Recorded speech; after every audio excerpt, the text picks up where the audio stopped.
Caroline, Willy, D-Mase, 1025-1063, The Game, and the Game Nashville app. We are live from the Hiller Plumbing, Heating, Cooling, and Electrical Game Studios, and we're streaming live on Twitch, Twitter, YouTube, and Facebook Live every single day.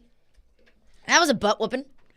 That was a butt whooping of epic proportion last night. Preds fall to John Hines and the Minnesota Wild 6-1 last night, and it could have been worse. It could have been 8-1 if there weren't a couple goals that were called back for goalie interference. It was rough from the very beginning. The Wild were putting it on the Nashville Predators. An awfully physical, an awfully chippy game, which of course we will get into, maybe going over the line of physicality. We'll get into that.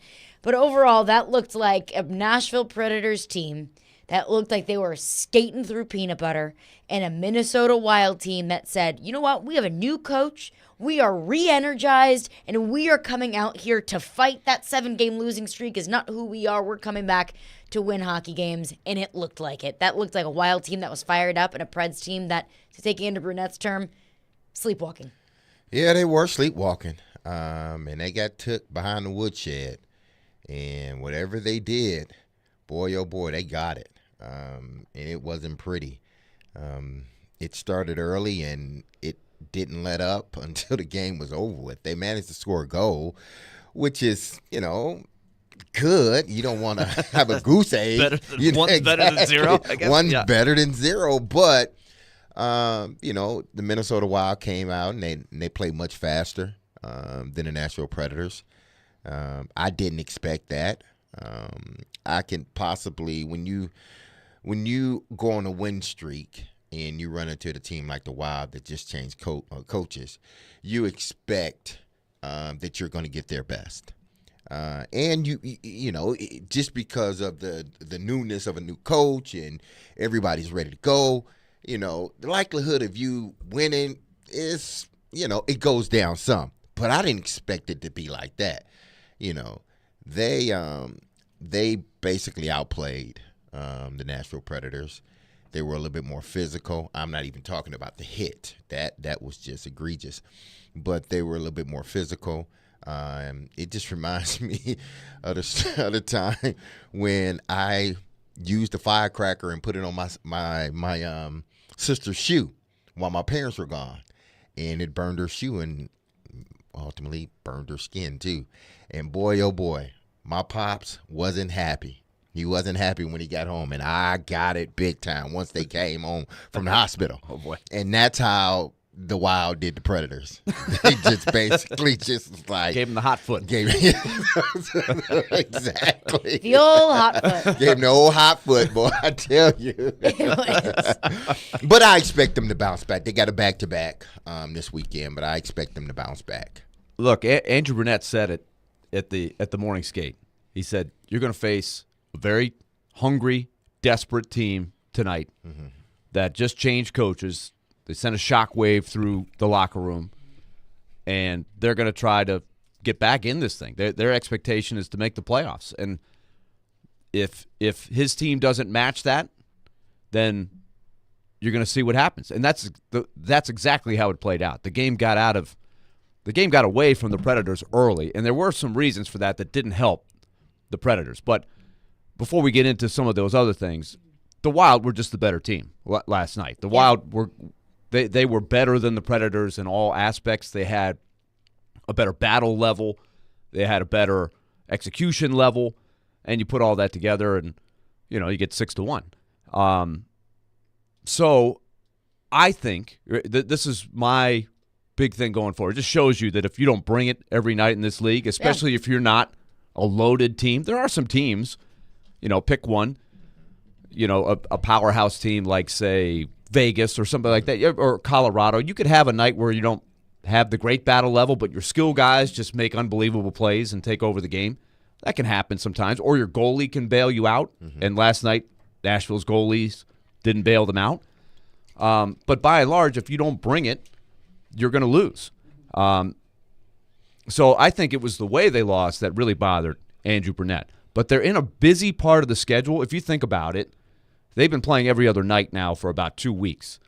And that's tough. You don't get to practice very much. You don't get to rest a whole lot. And when you're winning, you're in that rhythm, and I think they use that to their advantage. But I'm concerned now going forward because they've got an even busier part of the schedule coming up. Can they get back to that energy level, that compete level that gives them a chance to win? That'll be challenging because they got back-to-backs coming up Saturday, Sunday, and then they just keep right on going. Every other night, another back-to-back in there. They've got a couple more weeks before they actually get a little break in the schedule. So I think that's the challenge going forward here. And you've got a really good team, and yet another ex-boyfriend coming back into town. Yep. With Peter Laviolette and New York Rangers coming back on Saturday. I do have to give Jared some credit. He started his show yesterday and said, I guarantee that the Wild come in here and beat the Predators. And I'm driving in my car thinking, Jared, you are so dramatic. And I still believe that. I still think he's dramatic. But at least he was right there. He was correct. And it looked like it. It looked like a Minnesota Wild team that was... To Jared's point, he said, I don't think John Hines is going to go in that locker room and say, you need to win this game for me.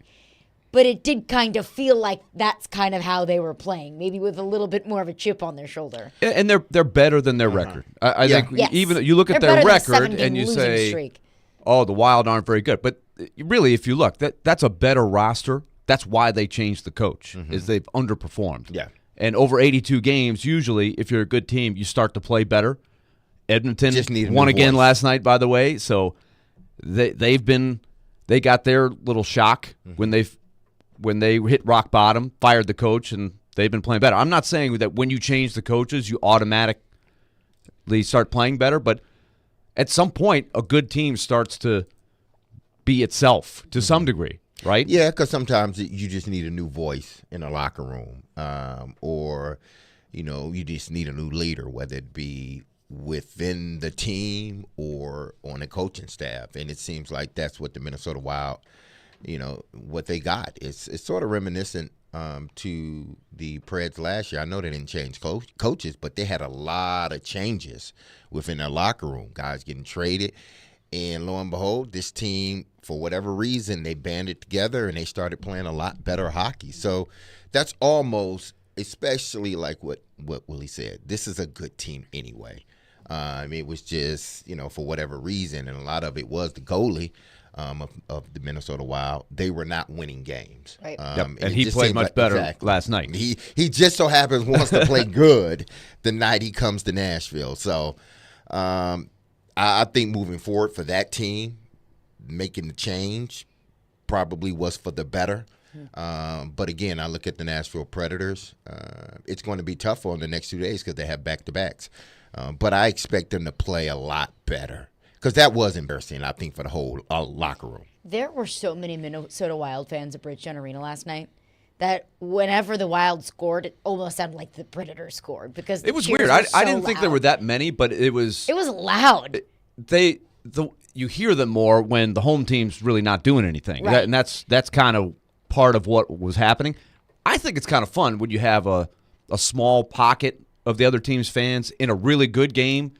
It just when it's so back and forth, right? The it gets the whole energy as a whole up more. But it feels a little bit more depressing whenever it's a quieter night, whenever it's not super popping.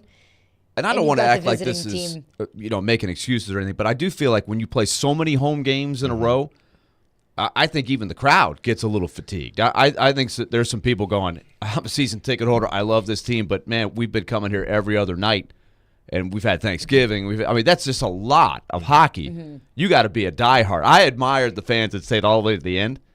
I'm like, look at these. Like they scored a goal. Connor Dewar, who is he's a fourth-line player. Right. He got a hat trick last night. And then he scored a fourth goal that was called back because of offside, and that was late in the game. And I had to laugh. They had a review.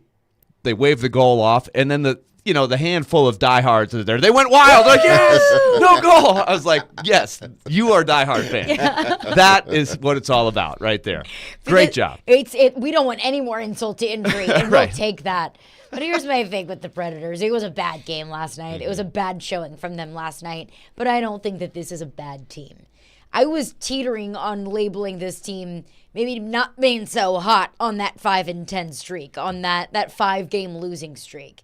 I think that 6-game win streak assured me, and probably assured a lot of Predators fans, probably assured that locker room that, look, we can win hockey games. Like, we are a good team that can beat good teams. It was a bad night last night. And it's now, how do you respond? We talked to Elliot Friedman about this yesterday, about the streaky tendencies of the Nashville Predators. How when you have so much newness, you're implementing a new system. You have a lot of young guys that by kind of de facto are very streaky when you're young and you're new and you're figuring out what your role is in a team. Those streaky periods they're inevitable. It's going to happen. We say it about Philip Forsberg all the time. He himself is a personification of that we can see a super hot Philip Forsberg, and then we can see Philip Forsberg just kind of not really do much there for a while. The key here, I think, for the Predators is don't go on a streak. You can lose a game without losing 4 or 5 in a row. Yeah, that's where consistency comes in, right? And that's where your veterans today, when they meet, they probably won't go real hard on the ice with all of the games that they've got coming here. But Andrew Burnett said, we've got to really bear down when we meet and we're going through video. We got to take mental reps. We've got to make sure that we've got our game together. But that's where leadership has got to step forward here and sort of reset everything when you got a great team coming in tomorrow. Is there anything you're concerned about, Willie? And I get it. It may just be an outlier. The score just may be an outlier because we looked at Yossi, not Yossi, but why am I forgetting? Saros. Yeah, Saros. Saros. Yeah. We look at Saros and over this winning streak, and he's been damn good. But for whatever reason, it just wasn't his night last night. But is there anything we need to be concerned about moving forward? I think the number of games they've got coming in the next couple weeks is a concern, and they appear to have lost Alex Carrier. Now, they're not going to say what it is, but if you watch the play, I think you have a pretty good idea of what happened, and so they may be without him for a while. So he was really playing well, so that's a concern. And you mentioned it, UC Saros looked like he was getting on a good roll there, and I'm not putting that loss on him last night, but he was not. I was hoping, when you're down a little bit, your energy level's down, you're not playing well, you're flat. That's where a great goalie can, some nights keep you in a game, and so there was a lot of things that made it a little too easy. I think that's what Andrew Burnett was upset about. Not that the winning streak lost, but he said something after the game at the press conference. He said, I knew it was going to be a tough game, but I'm disappointed in how easy it was for the Wild. And it did look easy. It was too easy. Now, I think if you go back, and this is a what if, I don't think they didn't deserve to win the game at all. But what made it a little easier for the Wild, Kirill Kaprizov hits. First of all, the Predators get an early power play. They don't score. The guy comes out of the box, and on the continuation, Dewar scores his first goal. And so all of a sudden you go from being on the power play, a chance to take a control of the game, which the Predators have been doing really well overall this year. They've been jumping out into leads and playing from ahead. And instead, the Wild make a big play. That gets their confidence up. Then right after that is the Kaprizov hit on Carrier. Dirty hit. Carrier's out. Kaprizov should be thrown out of the game. What they should do there, and Andrew Burnett said it. At least a 5-minute major. Ryan O'Reilly said it. They should call. They have the ability to call a 5-minute major, and then go over to the monitor and say, okay, let's take a look at it and see if we're right. And if we're wrong, we'll wipe it out and we'll play on. They didn't do that. They just called a 2-minute minor. So Kaprizov just goes into the box, spends his 2 minutes. Carrier's done. Kaprizov, their most electrifying scorer, stays on. Then Minnesota scores a goal. It's challenged for offside, and it is very, very close. I think the play was offside, but I don't think they had to look to have it be conclusive. The goal counts, so then there's a delay of game penalty for that, and they score again. And who scores? Kaprizov. So now all of a sudden it's 3-0, and you're like, what happened? Yeah. We're down 3-0. What happened? That they never recovered from that. And you mentioned the hit. It was a dirty hit. Dirty hit. Right to the head. Alex Carrier didn't even have the puck. And I am shocked that he just got called for a 2-minute penalty.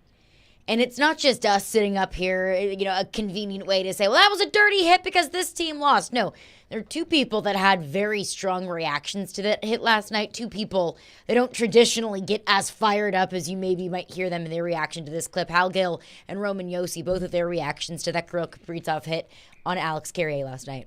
This is exactly what the NHL is trying to get out of the game. Yeah. The hits to the head. Roll the clip. This is embarrassing that this was not a 5-minute major. Kaprizov should be out. Carrier doesn't have the puck, and he finishes through on his head. This is highly illegal. This is what the NHL has been getting rid of for how many years now? This is old school, and I hate to see Carrier going off the ice. It's just such a dirty hit, and as a hockey player, you have an obligation to protect someone. If they don't have the puck, you can't hit them, and if they don't have the puck, you certainly can't hit them in the head. The refs should have made this call, and it's embarrassing. Did you see the hit on Carrier, and what did you think of it if you did? Yeah, I did. I thought it was a bad hit, honestly. He's in a vulnerable position, and there's no reason for Kaprizov to hit him there. Hits him right in the head. I think those are the kind of hits you don't want in the game, and yeah, the way I saw it, I thought it was a really bad hit. It was a bad hit. Again, that was Hal Gill and Roman Josi after the game. It was a bad hit. And Hal said embarrassing. I think it was embarrassing. And you got to understand, Hal is old school. Mm-hmm. Hal does not go wild on physical play. Mm-hmm. So that one really got to him. That made a mental thing for him. And Chris Mason's going to join us here. He felt the same way. Mm-hmm. That's a bad hit even if Carrier has the puck. Mm-hmm. You cannot hit a player when he doesn't have the puck. Especially in the head. He hit him right in the head. Unsuspecting in the head. Mm-hmm. And as you heard Hal say, he followed through. Mm-hmm. Kaprizov is not a physical player. He's a skilled player. So the other part that happens there is he's not going to fight or anything. And so what do you do about that? Like, there has to be repercussions when a guy like that takes a run at a player that doesn't have the puck. Mm-hmm. And it stinks for Carrier because what's his reputation? He's got to stay out there. Mm-hmm. Like, he's good when he plays. He's in a contract year. He's fighting to get that next shot. He's trying to prove to everybody they can stay out there for 82 games, and then something like that out of his control, and it's a setback. It was hard watching him try and skate off the ice. Yeah, he was dazed for sure. It was tough he to stayed watch. Down for a while. Yeah. Do you think that's something that the league will come back and address? Well, is there a possibility? Because obviously, they didn't do it on the ice. Yeah, they gave him a minor, but it should have been a little bit more than that. I'm stunned. Right now, I'm looking at the NHL website. I am not seeing anything that says there will be a – usually what you see is there will be a hearing or something gets announced. I've seen nothing right now. And if that happens, I think if I'm the Predators, I'm even more steamed that he basically got away with it with a minor penalty. That he injured a player who didn't have the puck. So why do you think it wasn't a 5-minute major? Why do you think or him ejected? I'll give you a simple answer, just a theory. Mm-hmm. They didn't see it. Okay. They didn't see it clearly enough. Uh-huh. They saw a guy go down, and they huddled up, and I guess nobody really saw the egregiousness of it. And in real time, it happened so fast. Yeah. That's why there was a lot of traffic around it too. Yeah, but that's why you go to the monitor. You heard Ryan O'Reilly and Andrew Burnett said the same thing after the game, and Ryan O'Reilly was out there talking to the officials as they were conferring. So they can go to look at it. They can go to the monitor. You can go. He said, call the 5-minute, look at it, and see if what we think happened. Okay. And correct me if I'm interpreting this wrong. In a hit like that, don't most refs defer to a 5-minute major, and then they'll go back and review it, and if they need to kind of diminish it down to a 2-minute minor, they can? Isn't that normally the norm? I'm trying to remember the rule. This is a fairly recent thing that's been adjusted. I don't know if they can take it. I know that they can for a high stick, for example, and this happened to the Rangers the other night. Mm-hmm. A player got high sticked. They called a 4-minute minor. But when you call a 4-minute minor, you can go look to see if you got it right. And at that point, it's either 4 minutes or 0 minutes. And they determined that it was the Red Wings player that grabbed the Rangers player's stick and lifted it up into his face, so they wiped it away. And so that's good usage of the monitor. These things happen super fast in this game. Hockey is a fast game. So I think when you have the ability to go look at it, You should take advantage of that. So I didn't think that was smart officiating there. But now, on top of that, no supplemental discipline, that's not good. Especially when it is so widely known as we want to keep this sport as safe as it possibly can be, and those are the kind of hits that you want to take out of the game.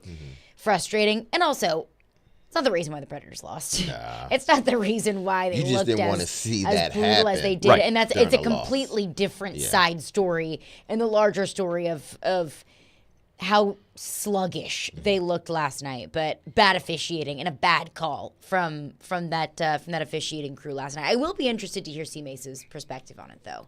He will join us here in just a few minutes, but let's get into some of your thoughts before we get to C-Mace. Our phone line is driven by WilsonCountyHyundai.com. Ben Texan says the Preds are pretenders. I don't really know how Pretenders you can call as opposed to what? I don't really know how you can call a team that had pretty much zero expectations pretenders. It's not like they came into the,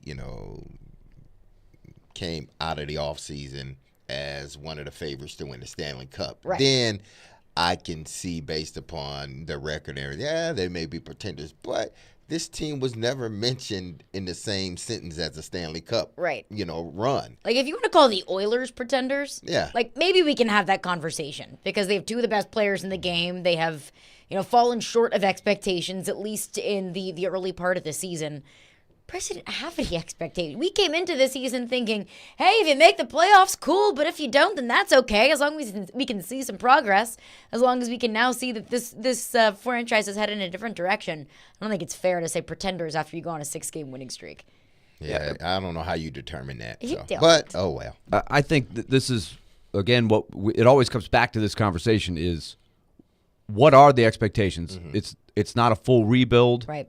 but it's definitely making the playoffs this year is not the priority over strengthening the roster for the next 2 or 3 years. Right. And they've said that all along, and they have left the caveat, just like Andrew Burnett. He's in there fighting every day. Ryan O'Reilly, they want to win in the meantime if they can.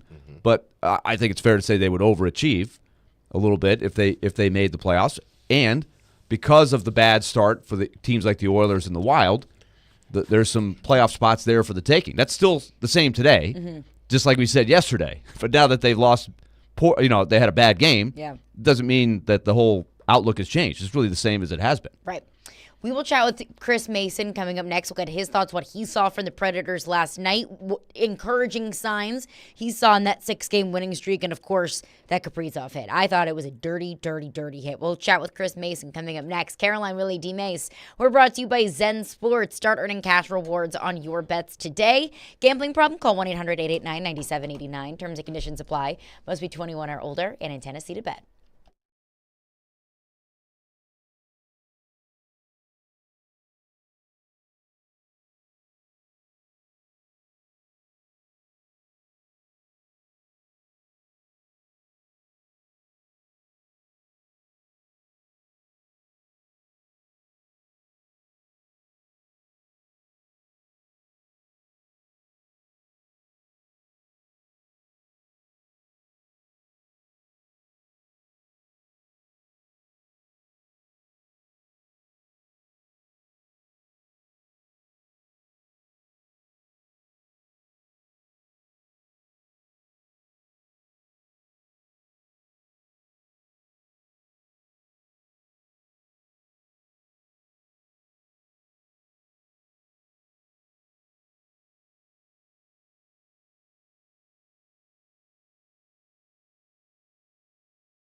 Caroline, Willy, D-Mase, 102.5, 106.3, The Game and the Game Nashville app. Joining us now is our friend Chris Mason. C-Mace's segment is brought to you by Coleman Tractor, Middle Tennessee's leading Kubota dealer. C-Mace, appreciate you for joining us. Want to get your thoughts, what you saw with that Kaprizov hit last night. I thought it was dirty, and I'm shocked. I was shocked that it was not called for a major. What'd you see there? Yeah, I think so. I mean, it's a dirty hit. I mean, the puck is by Carrier, but he never ever has possession of it. It goes by him, and he continues. You know, he was running at him from the middle of the defensive zone, and he followed all the way through on his hit. It was a major cheap shot, and you know, we talked about it a bit on the broadcast. You know, at the referee's discretion, and they have options where they can make sure that they get that right. I'll have to, you know, look more into it. I'm not sure if the NHL is going to look at it now, but, you know, you have the option, I believe, to call a major penalty and then go back and look at it and then downgrade it to a minor if you just deem it was interference like they'd called. But, I mean, you know, a play like that, try to take it out of football, out of hockey, you don't want to see guys get hurt. You know, if it's a hockey play and, you know, a guy gets hurt, you live with it. That is sports. But when it's a play like that, you know, and he, you know, someone has to leave the game. And then the worst part is Kaprizov scores a couple minutes after he got out of the box for a 2-minute minor. So it's tough. It's tough to see that. It was tough to watch Alexander Carrier try to skate off the ice last night. It was a tough one, and it's frustrating to see. It was also kind of frustrating for me to see the lack of energy that I felt like the Predators played with last night. I always say that it looked like they were skating through peanut butter last night. Andrew Burnett said it looked like they were kind of sleepwalking. What do you think that is? I mean, the Preds were just on a 6-game winning streak. They were feeling it. I felt like things were clicking. One loss doesn't completely change things, but what did you see from that perspective, just where that lack of energy maybe came from? Yeah, they've had a tough schedule, but they've been at home. I think sometimes, and I know this as a player, when you play the level of competition that the Predators have lately, Colorado's, the Calgarys, the Pittsburghs, you know, you name it, you know, St. Louis is going to be tough in St. Louis. There's a different level of preparation and maybe, I wouldn't say fear, but a level of readiness, because you know if you're not ready when you play those opponents, you know, bad things are going to happen. And if you're not ready, you could lose that hockey game in the first 10 minutes of a game. And then there's a dip when you play a team like Minnesota. You're like, oh man, they got the last power play in the league. They're really struggling. Even though you say, hey guys, these guys are going to be jacked up. They just got a new coach. Everybody, a lot of guys in the room know how that goes. In the back of your mind, I still feel like you think it's not going to be as tough as when you played Pittsburgh and you got Crosby and Malkin and all that kind of stuff going on. And once you get into that game, I just feel like they look like they're skating in quicksand. And Minnesota, I think, was the exact opposite. They've got that jump. They've got something to prove. They want to prove to their coach that they're the guy that, you know, should be out there in those situations. And it was evident, and I think it was a combination of the scale going the opposite way for both teams, and the Preds just could never get it going. And we kind of saw that. I felt a little bit like that. Willie and I were talking about in the Pittsburgh game. It was that kind of a game, and Pittsburgh, you know, wasn't necessarily, you know, the fastest team in terms of the way that they were playing the game, but the Preds didn't look quite as fast as they had. They still managed to win the game, and I think you know, you're seeing a team that, you know, six wins is good. You know, it's not, they're not a 6 out of 7 win hockey team. They're probably somewhere in between. And eventually, you know, you're going to have that downswing. And I think we saw that against the Wild. Yeah, C-Mace. The team just didn't, you know, it just wasn't their night last night. And to add insult to injury, you know, the hit on Carrier was uncalled for. And hopefully the league does something about it because they sure enough didn't do it last night. With that being said, who do you expect for them to bring up now that Carrier may be down for a few days? Well, it'll be interesting. I mean, my initial thought would be Spencer Stastny, just because, you know, he got sent down just because it's a numbers game right now. Luke Shen coming back, and they obviously have every single one of their guys had been playing really well, and they're all NHL defensemen. So it was no indication of the way Stastny was going down. It doesn't have to clear waivers, so it's an easy move for them to make. If they want, depth on defense, he's the guy. For me, they got a lot of games coming up this next 2 weeks. I think 4 games every week, which is a lot of hockey. Schen's just coming back. He's probably not up to, full 100% speed in terms of his conditioning and, the ability to play the 15 to whatever minutes he needs to play. So I would expect Spencer Stastny. Liam Foudy will obviously go back in next game if they don't decide to do 7D, which I don't think that they will. Brunette said he doesn't want to make a habit of doing that. He's just trying to get Fabro back in, Schenn back in, get him going. So it'll be interesting to see what they do lineup-wise. But if they're calling up a D, to me, it's got to be Spencer Stastny. Now, with that being said, they got 2 back-to-backs this weekend, C-Mace. Should the Predators let UC get a rest? Last night was just it wasn't good for him. And obviously he's been the primary guy in the net, but you have 2 back-to-backs. Should Lankinen, do you expect at least Lankinen to get one of those? I expect he should, but if not one, should he get both? And then which one? That's the other one. Yeah, that's the other decision. Well, that's the one. I wish I had a crystal ball for that. I do expect with 100%. I shouldn't say 100% certainty, because Mitch Corrin, the old goalie coach, he said the only thing for certain is nothing is for certain. So, but I would expect there's a great probability that Lankinen for sure will get a game. And you're right, I don't know what it'll be. It was tough to see, Juice.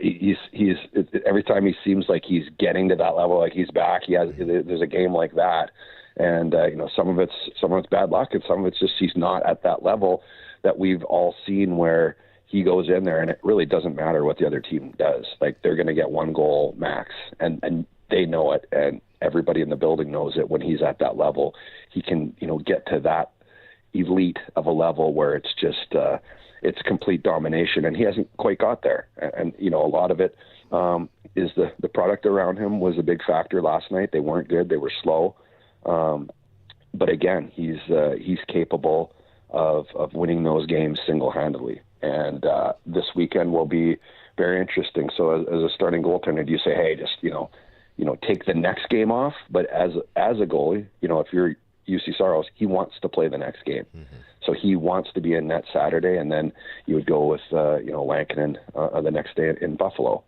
So that's kind of what I would expect to happen. Whether we do that or not, I don't know. Brunette's tendencies in regard to, how he likes to work the goaltenders. I know Lankinen will get some time. He's earned that. He certainly deserves to get more playing time.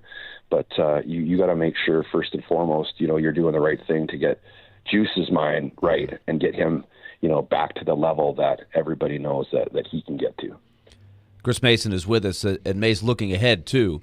They've got a couple of back-to-backs coming up, and they continue to play basically every other night. So you figure Lankinen's going to be a part of this equation a lot, no matter how you slice it, and this is where the value of a backup goalie comes into play. There are some teams that don't feel great about their backup goalie, but if you wanted to make the argument, Lankinen, his last 3 starts have been afternoon starts, which tomorrow is, and he's played well in all 3, including winning in Edmonton against they were down at the time, but obviously a very explosive offense and played really well in that game. So I can see them at least considering Lankinen tomorrow, given the extra day for Saros, and then coming back with Saros on Sunday.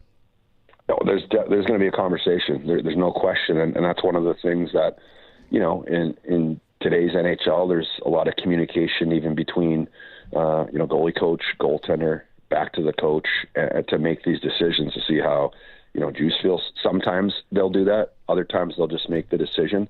I believe Saros was the one in net against the Rangers in New York. Yes, played very well. And he played very well, so that's also got to be taken into consideration. There's a lot of intangibles. You mentioned the afternoon games. That's certainly one that I know that they would look at.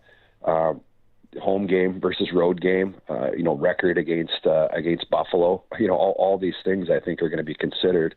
I'm just speculating and guessing, but I would in I would guess that Saros would play Saturday, but that's a guess, and you got a deadly team coming in with the Rangers that are really off to an unbelievable start. And if you think about it, and you love conversations about goalies in general, but the backup goalie, especially when you start to appreciate how many games are coming here and the workload of Saros and a guy like Hellebuck, it's been talked about a lot as the years have passed here. Recently, especially, there have been a lot of people that say you need to play your backup more than you did 20, 30 years ago. So the backup goalie can mean the difference of, let's just say, 5 to 7 points over 82 games, and that's obviously the difference between making the playoffs and not making the playoffs in a lot of cases. Exactly. A team like Nashville, that they're going to be fighting for a wild card spot. That's if they're going to get in, that's what they're going to have to do, and that's why it's tough to minimize that position to a backup, because that title, because when they play and they're in the net, those points, how many times do you see at the end of the season it comes down to the last game of the year to get in, or whatever the case may be, those games that he plays have equal value of every game that Saros played. So, he is a massive part of this team. Bubble teams that don't have a good backup goaltender and don't have a winning record, or at least a 500 record, really have no chance to get in the playoffs. And I think Lankinen, he had that great rookie year in Chicago. Then they kind of went down the tubes there in the tank there or whatever, and it was tough for any goaltender to have success there. And he reinvented himself when he came to Nashville and started working with Ben Vanderklok. And, obviously the friendship and the relationship he has with Saros has been beneficial to his success. And he's become one of the most reliable backup goaltenders I think could be a starting goaltender in this league. So he is going to play an absolute massive role for this team throughout the season. That's something that nobody really discusses here, is Lankinen's in the last year of his contract. We always talk about, could they trade Askarov, or will they get calls about Saros? It would be interesting to see what happens with Lankinen, as if he keeps playing the way he's played since he's been here, because I'm sure he aspires to be. He's only 28 years old. He aspires to be a starter in the league, just like a backup quarterback in the NFL would aspire to be. But before we let you go, Mace, I do want to say something. And look, I love Smashville. We were just commenting about, at the end of the game, there were still several thousand people there that were cheering when goal number 7 was wiped away for the overtime, for the offside challenge. I love that. That was great. They stayed all the way to the end, even though the game was well in hand at the time. But there were a cross section of people that booed. Not a lot of people, but I could hear a few boos when they did the tribute video for John Hines, and I just don't get that. I just don't get it. It kind of went sour, I think, the last couple of years at the end, and you want somebody to blame, and unfortunately it was him, I think, and Cole Smith last year, which he didn't deserve, but you know how that goes, right? But I honestly, I think personally, if you have those types of issues, just let it go and just clap. This is my opinion. Everybody's obviously entitled to do whatever they want, but right. I didn't expect a huge standing ovation, emotional, like it was for Barry Trotz, right? Most people did. You don't have they to cheered, cheer, but booing it to me in that situation, where the guy came in here, left it all on the line, did everything he could, and quite honestly, a lot of it was not in his control, to be honest with you. Tough to see that, especially we know him on a personal level, and how much he cared and how much he put into it. And so that, that kind of stung a little bit, but hey, I mean, everyone's entitled to do whatever they want, but I didn't love that. Last one for you, Mace. What do you make of the job that Andrew Burnett has done so far? We've seen a little bit of good, a little bit of bad, a little bit of really good, a little bit of really bad. So what is your evaluation of him in the system and how the team looks so far? I think if I look at the big picture of it, I love the responsibility he's giving to his players. I think he's got really good communication with his leadership group that I think is doing a phenomenal job in molding a lot of these young players. Phil Tomasino was just talking about how much he's learned from Ryan O'Reilly, how they're different players, but, O'Reilly's a guy who's going to bring these guys along and work with them and, teach a guy like Phil Tomasino, who's maybe in his career not been around the net as much because he's been able to have success other ways. And you're starting to see that in his play. And, a lot of that has to do, I think, with, Burnett using his leadership group the right way. He's still getting to learn a lot of these players in these situations, and sometimes you don't know, everything you need to know when you're winning about, you win 6 games in a row, everyone's playing awesome. It's easy, right? So you need to kind of go through through the mud a little bit, I think, to find out what people are really made of.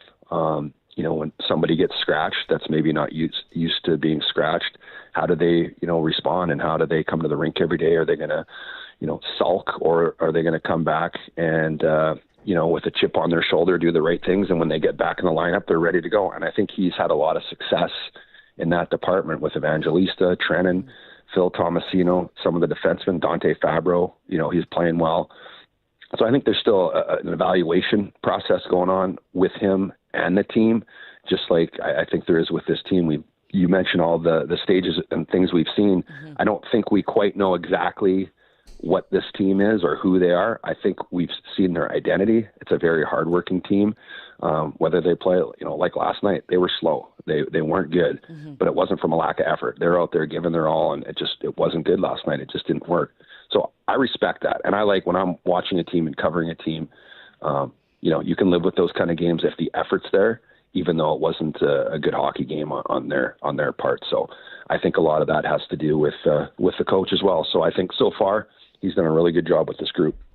Chris Mason, appreciate you as always. Thanks for joining us, Mace. We'll chat with you next week. Okay, thanks, guys. Have a good day. Chris Mason, he is the very best. We'll get your thoughts on this coming up next. Caroline, Willy, D-Mase, 102.5-1063 The Game.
Andrew, was tonight lack of execution, lack of energy, combination of the two? How'd you see this one? Yeah, I think with lack of execution, lack of will. We knew coming in we're facing a really hungry team that is going to be highly motivated, and we didn't match the intensity. And when you don't match the intensity in this league, you don't win too many nights. All right, that was Predators head coach Andrew Brunette. Caroline, Willy, D-Mase, we will chat with Bob Kravitz in 10 minutes. He's been covering the Indianapolis Colts for a long time, so we'll get his perspective. I'm interested to hear an outsider that's still close to the team's perspective on what's been going on with the Tennessee Titans, his perspective on Mike Vrabel, so we'll chat with him in 10 minutes. Also, speaking of the Titans, if you would like to watch a 2019 Titans-Jags game that is currently on NFL Network. But it's on a loop for the first half. It's over and over just again. the first half for whatever reason. Because I don't it's know. such a good first half that you just have to keep watching it over and over again. Not for the Titans. It's not good. It was 14-0. Yeah, it was total sarcasm.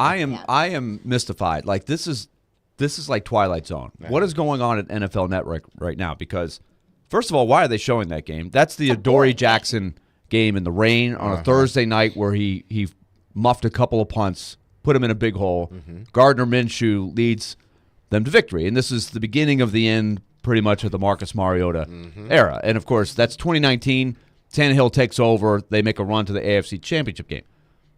Why are they showing this game exactly? I have no idea. And it keeps looping Yes. the same plays. I wonder how long they're going to keep doing that. I have no idea. Hopefully. At 8 o'clock tonight, are they still going to be showing the last 2 minutes of the first half of Just this to game? make sure that everybody could watch it. Absolutely. Mike Vrabel does have an outstanding mustache, He though. does. Yeah. At that Also time. looks And like an he has infant. the little spike things, you know. Yeah, little it's bangs. raining, and so his Yeah. hair's all wet. Yeah. Bangs. He got little bangs. Yeah, you know. He has no rise to the Spikey's hair. bangs, It's yeah. the rain is causing the bangs to go down.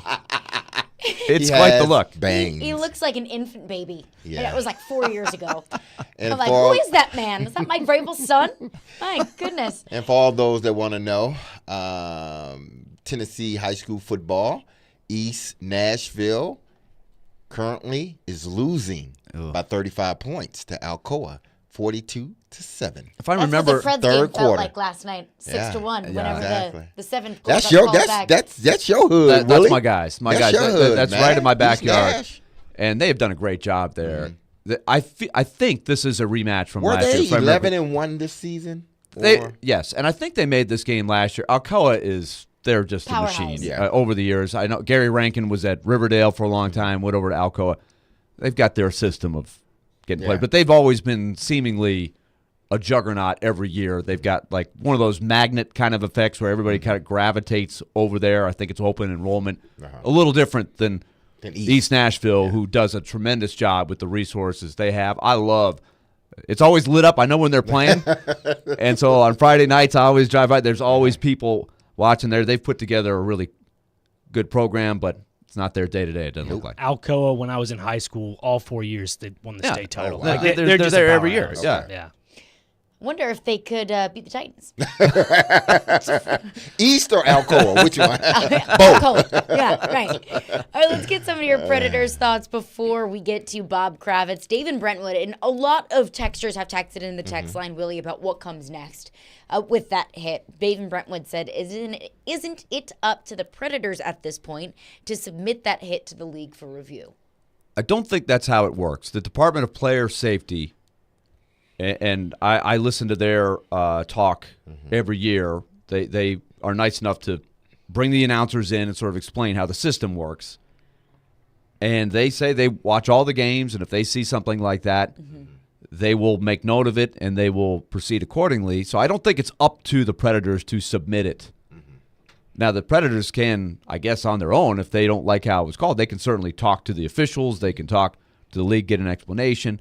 But as far as the Department of Player Safety, that's the jurisdiction of supplementary discipline. George Peros is the guy that heads it up. I'm not seeing anything. It's awfully quiet.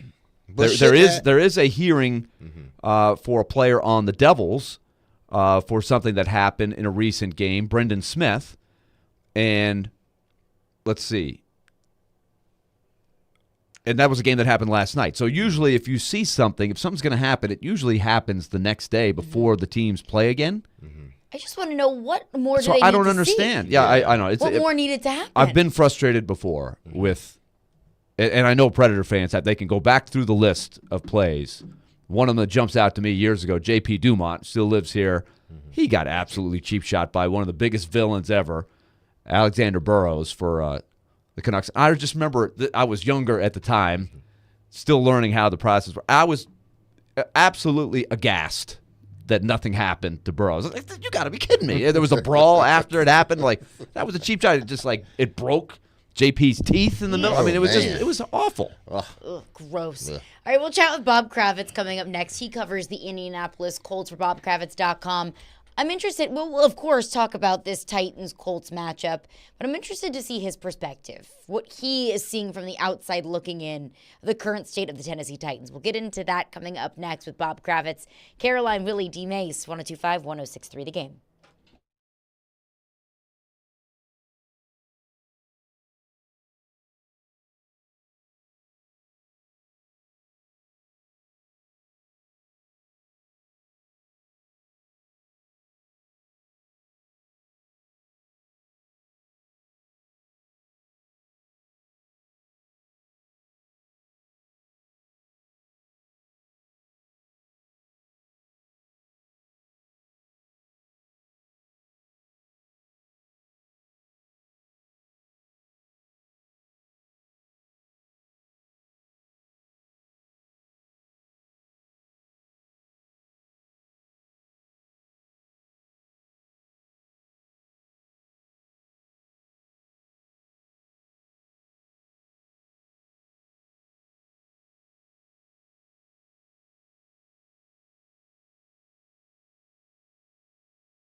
Caroline, Willy, D-Mase, 102.5, 106.3, The Game and The Game Nashville app. We are live from the Hiller Plumbing, Heating, Cooling, and Electrical Game Studios, and we're streaming live on Twitch, Twitter, YouTube, and Facebook Live every single day. The Tennessee Titans host the Indianapolis Colts on Sunday, and joining us now to break it all down is Bob Kravitz. He's been covering the NFL and the Indianapolis Colts for a long time. You can find his work on bobkravitz.com. Bob, appreciate you for joining us. I know we chatted with you earlier this season when the Titans made their road trip to Indianapolis, so appreciate you for joining us again. A lot of our talk, when the team is 4-7, a lot of our talk has been dominated by the future of the team, the future of the leadership, job security for Mike Vrabel. So I'm interested to hear your perspective as somebody that's outside of Nashville, but still has close enough ties, covers a divisional opponent. I'm interested to hear your evaluation of Mike Vrabel and the job that he has done this season. I'll be honest with you. It's amazing to me that there's even chatter about Vrabel's security. To me, he's been a great coach for a long time, and it's a little shocking to me now. Obviously, I'm not close to it. I follow the Colts primarily, but it seems to me you've got a good one there, and a bad season. It's strange to me that people would be talking about his security. And I think that it's inevitable, and that seems to be the conversation outside of Nashville. He's a great coach. The conversation inside of Nashville is we're sick of him, we're tired of him. The Indianapolis Colts moved on from a coach not too long ago in Frank Reich. From the Indianapolis perspective, what was the tipping point for Frank Reich and what he was doing in Indianapolis? Well, the tipping point was they got off to a slow start. The offense was atrocious, and when Jim Irsay mandated that Sam Ehlinger play over Matt Ryan, that was the end, because at that point it undermined Frank completely, cut him off at the knees, and at that point you knew that Frank was on very thin ice. This team played earlier in the season, and obviously we know what happened. That was the running back's first game back. But Zach Moss, he was the primary back, and he was able to do some things on the Titans that not many running backs were able to do. But after that game, since that game, how much better has this Indianapolis team gotten since their win, weeks ago versus the Titans? It's funny. I don't think they're tremendously better. I think they're basically the same teams. They're finding ways to win, and I'll be damned if I can figure out how. Their defense is pretty good, at least the last couple of games. Their pass rush has been dynamic, but offensively, you're still trying to make a go of it with a quarterback who's probably 25th. You're probably the 25th best starting quarterback in the league in Gardner Minshew. If we're going to be honest about it, they've played a really soft schedule. They were 3-5, and then they played Carolina, and they played New England out in Germany, and those are really, really bad teams. So they've gotten pretty fat and happy on some bad competition. They're an interesting team, but you look at them, you look at the stats, and you're like, how in the hell is this team 6-5 and in the playoff chase? It's kind of hard to figure, but they find ways to beat bad teams. Now they have a stud linebacker. They have a stud in Zaire Franklin. He's a tackling machine, and he proved it the first time the Titans played them. But they just cut one of their longtime linebackers in Shaq Leonard. Was it because of the injuries that they chose to just release him? Yeah, it's about production. Yeah, you know this as well as anybody. Excuse my voice, kind of going south on me. Mm-hmm. But if you watched him closely, he was not a $20 million linebacker, and they just decided that they weren't playing him. He wasn't playing on third down. The week that Zaire Franklin didn't play because of an injury, Shaq thought he would get all his snaps. He did not. So I think it was good for both sides because Shaq was really unhappy with the situation. And again, it just comes down to accountability and production, and he just wasn't a $20 million linebacker. Bob Kravitz is with us. Bob, based on the whole evolution, this is a really interesting saga here. As well as Zach Moss has played, the whole Taylor drama, now he's injured. How do you think they feel about the investment they ended up making in Taylor, now knowing what obviously hindsight being 2020? Yeah, I don't know. I'm still at a loss to explain how he, let's say, quote unquote, won in that scenario. All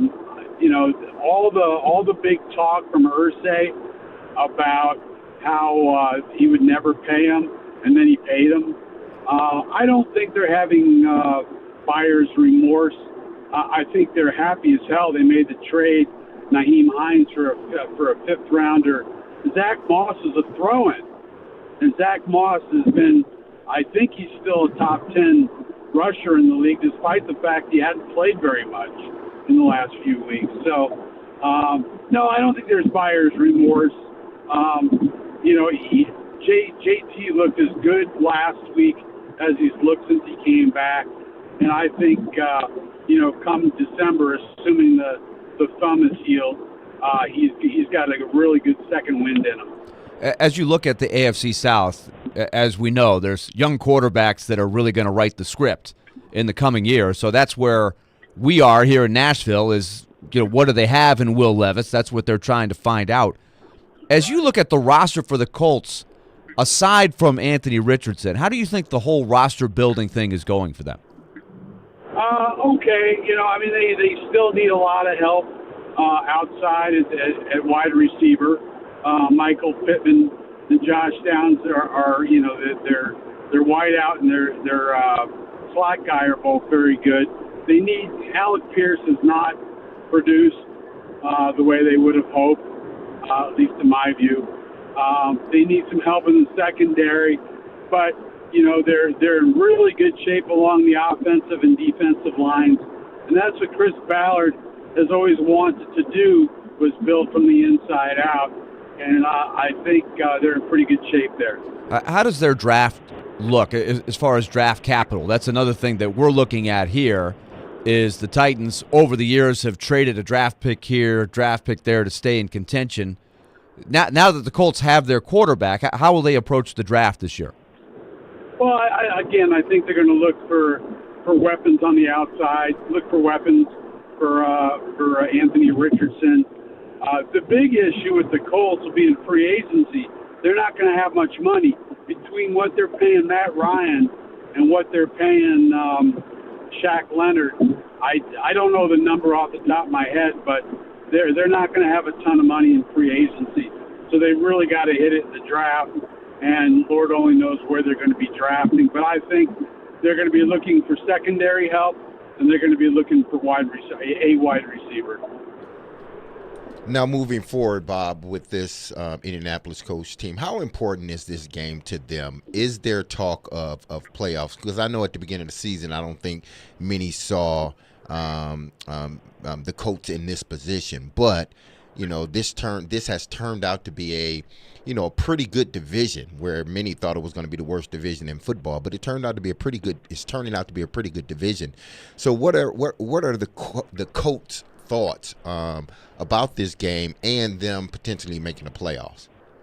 Well, I think if they want to make the playoffs, this is a game they got to win.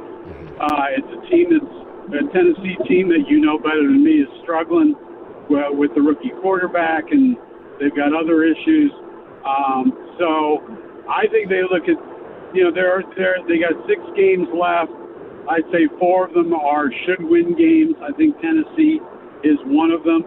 But look, they're not a dominant team. They're not going to blow anybody out.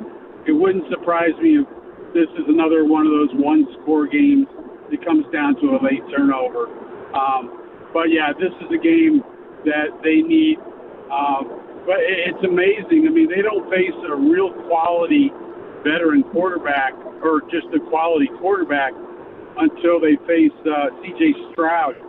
I mean, they've got a lot of Kenny Pickett's and Will Levises that they're facing here. So they need to take advantage, and I think the defense and the pass rush is really, really important in this scenario. Bob Kravitz is with us. He's been covering the Indianapolis Colts for a long time, and you can find all of his coverage on bobkravitz.com. But we have a tendency this season to look at the rookie quarterbacks around the league as we are people who cover a team that did draft a rookie quarterback in Will Levis.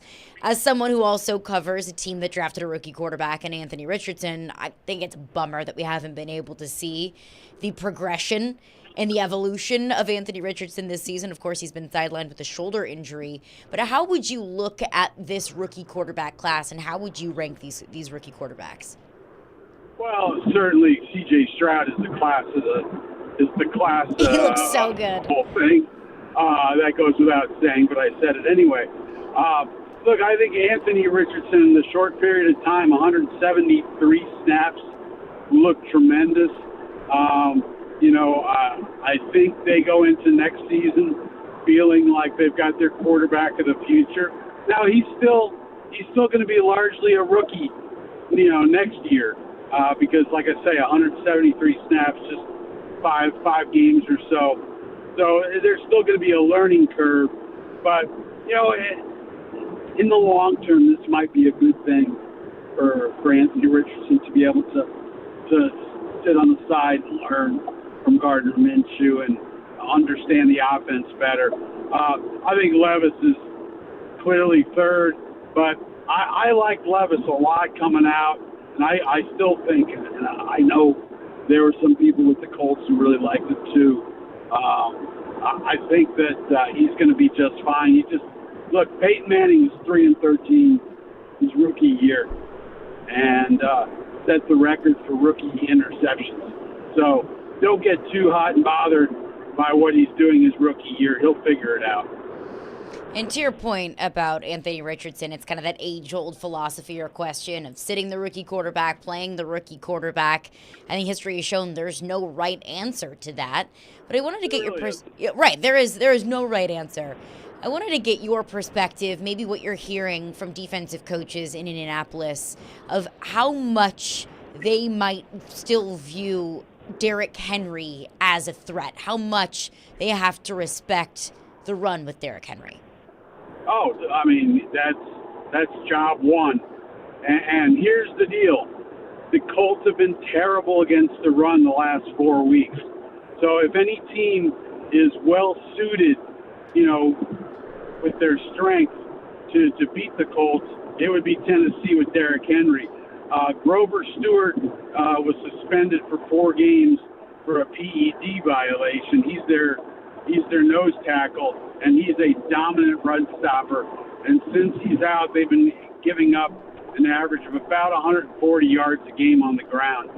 So, look, if Derrick Henry can go off, Tennessee can win this game. If they can stop the run and force them to be a little bit one-dimensional with Will Levis, then I think the Colts have a really good chance. Last one from me, Bob. How do you see this one playing out? What's your official prediction for this game? I'm going to take, and I rarely do this because I'm such a negative person. I think the Colts will win at 17-14, 20-17, something like that. I think a late turnover is either going to change the game or seal the game for Indianapolis. I don't bet the under. I don't know what the over-under is, but bet the under. 42.5, I'm looking at it. And the Colts are a 1-point favorite. It's interesting. Under. You go under. Yeah. Under. Yeah, I mean, the Colts, they got 27 points last week against Tampa and looked pretty good offensively, but I got a feeling that Henry is going to control the ball for Tennessee, and they're going to get their yards, and it's going to be a low possession game. Bob Kravitz, he's been covering the Indianapolis Colts for a long time. You can find all of his work at bobkravitz.com. Bob, really appreciate you for joining us. Enjoy the games this weekend.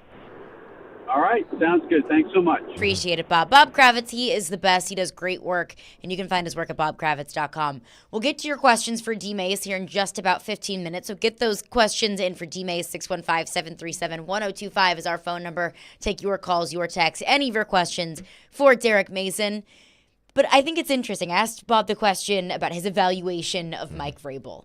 And that always seems to be the response from anyone outside of Nashville, anyone outside of the Titans fan base is, I don't know how in the world his job could be in question. I think you've got a great guy. I think you've got a great coach. And maybe that's the right evaluation. Maybe we're all just looking at it way too negative. But I wonder, how bad does it have to get in order for that outside of Nashville, the national perspective to change on Mike Vrabel? Well, I said until the national narrative changes for Mike Vrabel, he's going to remain the coach here in Nashville, regardless of, unless it gets to a point where it's like, oh, okay, a no-brainer. We got to part ways. Say if they drop every game from here on out, then Amy has to start thinking, not to say that she will fire him, but she has to start thinking like, okay, is it time to make a change, or should I give this another year or so, and allow them to build this roster back up? But until the national narrative changes, I think he remains the coach of the Tennessee Titans. He's respected. Yeah. That's just how it is. And the Titans have, up until the last meeting, had very good recent success against the Colts. So I would think somebody from Indianapolis, too, would certainly have that perception of Vrabel. And the shoe was on the other foot before Vrabel got there. They couldn't beat the Colts to save their lives. I think Andrew Luck was undefeated against the Colts. I don't think they ever beat him. And literally, never beat him. And even some backup quarterbacks had success. But that was another time.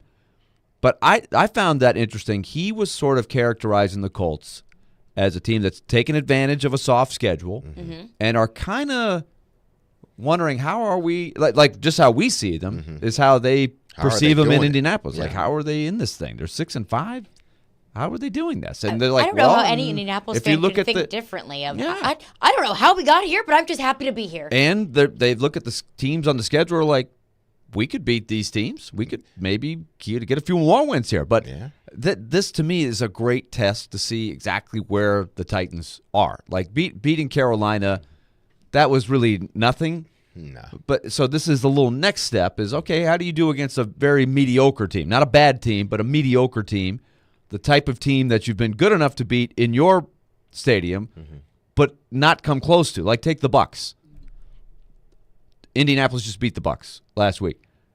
Titans were overmatched by the Bucs. Couldn't block the Bucs. Got blown out. Scored 3 against the Bucs. It was rough. That was rough. It was bad. So this is a comparable team, but it's here. So how does it look? It's a really interesting game. That's why you can't predict anything this week. Yeah, I guess it all boils down to what Bob said. It's they did a good job at corralling Derrick Henry last game.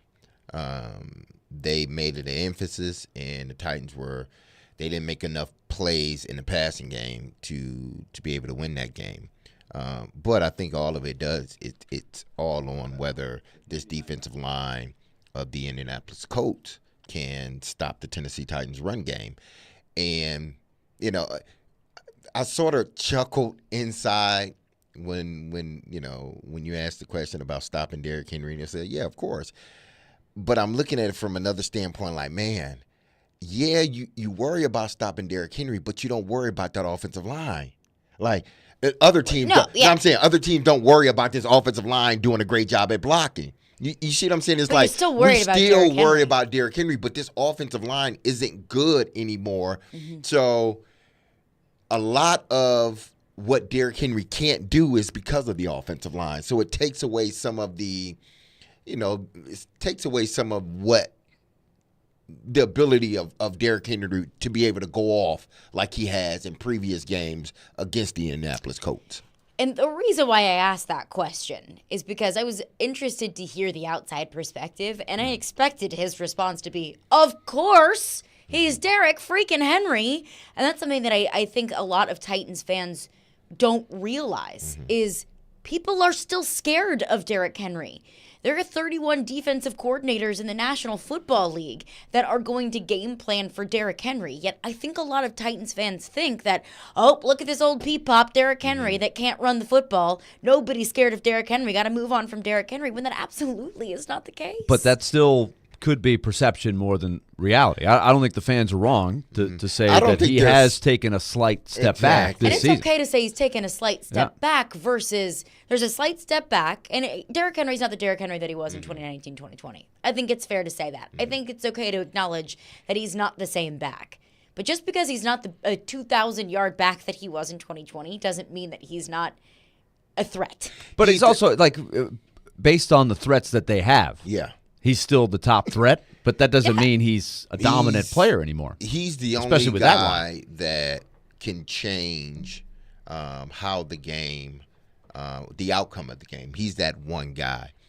I don't think teams fear him. I think teams respect him still, but they don't fear him because that offensive line is not good anymore. You know, it's you have a running back that still is capable of having big games, but those big games are far and few between now because the offensive line. So we're still going to respect Derrick Henry as a runner. You know, we still got to game tackle him whenever you have opportunity to, but I don't think teams fear him the way they did 2 years ago. One, possibly because, he's lost a half a step, and that's neither here nor there. But I think the biggest thing is the offensive line is not good. No, it's not. Yeah, so teams look at it from the standpoint, we can get more penetration now. We can get to him quicker than, say, we could 2 or 3 years ago because that offensive line was damn good. And he's not the home run hitter. Exactly. He's not as much of a home run hitter as he was. At least he hasn't been this year. Now, what's traditionally the month where Derrick Henry separates himself? It's December. Yeah. So here we are. So I think Derek Sember, if you will. And it's going to be, I think, important for his career going forward, whether it's here or somewhere else. If he can have a big December, that will help his market value here. That's going to be a huge decision. And that is a conversation that I want to get into, is the Titans' future with Derrick Henry. We'll get into Ask D-Mase coming up next. Get your questions in for D-Mase, 615-737-1025. Before we get to Ask D-Mase, one YouTube comment that I have to read. John Robinson was a Tennessee guy through and through, and I think that matters more than you may think. In comparison, ran as a Florida Gator at his core, and he hates Tennessee. Wonder who that guy roots for. Exactly. My goodness. I mean, John Robinson is from a small town, Union City, Tennessee. School in Missouri. I hope that was his But he is from Union City, Tennessee. He's from Tennessee, and we're he's a here. local guy. I watched Union City. I broadcast a Union City team that tried to win one of these high school championship games way back when I was doing that every year. So I get it. Like, he does have roots in Tennessee, but come on. You got a job to do. Right. Rand Carthon is intentionally running this program into the ground because he has a Florida Gator and hates this state. Okay, so by that token, a Patriots fan sitting up there was, well, you can't get Mike Vrabel. He's an Ohio State guy. He's from Ohio. He's not from New England. I mean, come on, man. Oh, we'll get into Ask D-Mase coming up next. Get your calls, get your texts in for D-Mase. Caroline, Willy, D-Mase. We're brought to you by Zen Sports. Start earning cash rewards on your bets today. Gambling problem? Call 1-800-889-9789. Terms and conditions apply. Must be 21 or older and in Tennessee to bet.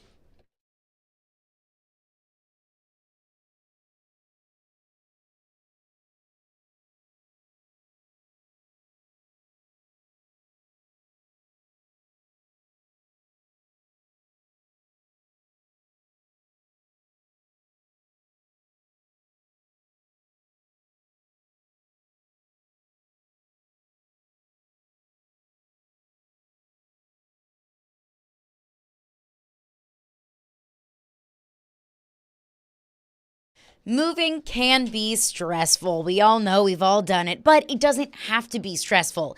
Caroline Fenton here from my friends over at Black Tie Moving, and their trained and dedicated team over at Black Tie Moving is there to ensure that they take the stress out of the moving process. Take my word for it, though, because I actually did move with Black Tie Moving over the summer, and it was truly the easiest moving experience I have ever had. It was wonderful customer service. They were completely open, honest, and upfront with me from the very beginning of my moving process. And once moving day came, it was so easy. It was so easy. I just kicked my feet up. They took care of everything. They took wonderful care of all of my furniture. They were so respectful of me and my space and all of my things. Truly, it was a wonderful moving experience, which, I mean, I think we've all been there. We all know it's not always easy to say that your moving experience is wonderful. Can't recommend them enough. So visit blacktiemoving.com or call 615-437-8401. That is 615-437-8401. And be sure to mention the promo code GAME, GAME, to score 10% off of your next move. Then sit back and enjoy the best move of your life with Black Tie Moving.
D-Mase.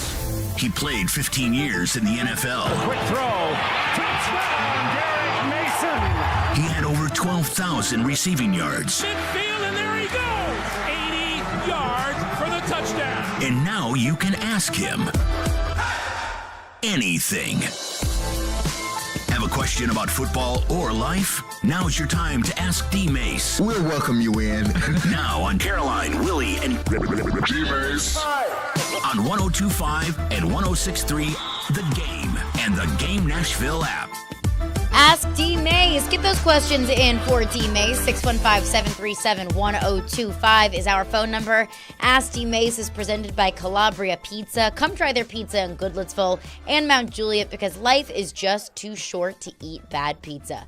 D-Mase, without further ado, let's get into Ask D-Mase. Let's do it. One texter Texans asks, is Marvin Harrison Jr. really a generational talent?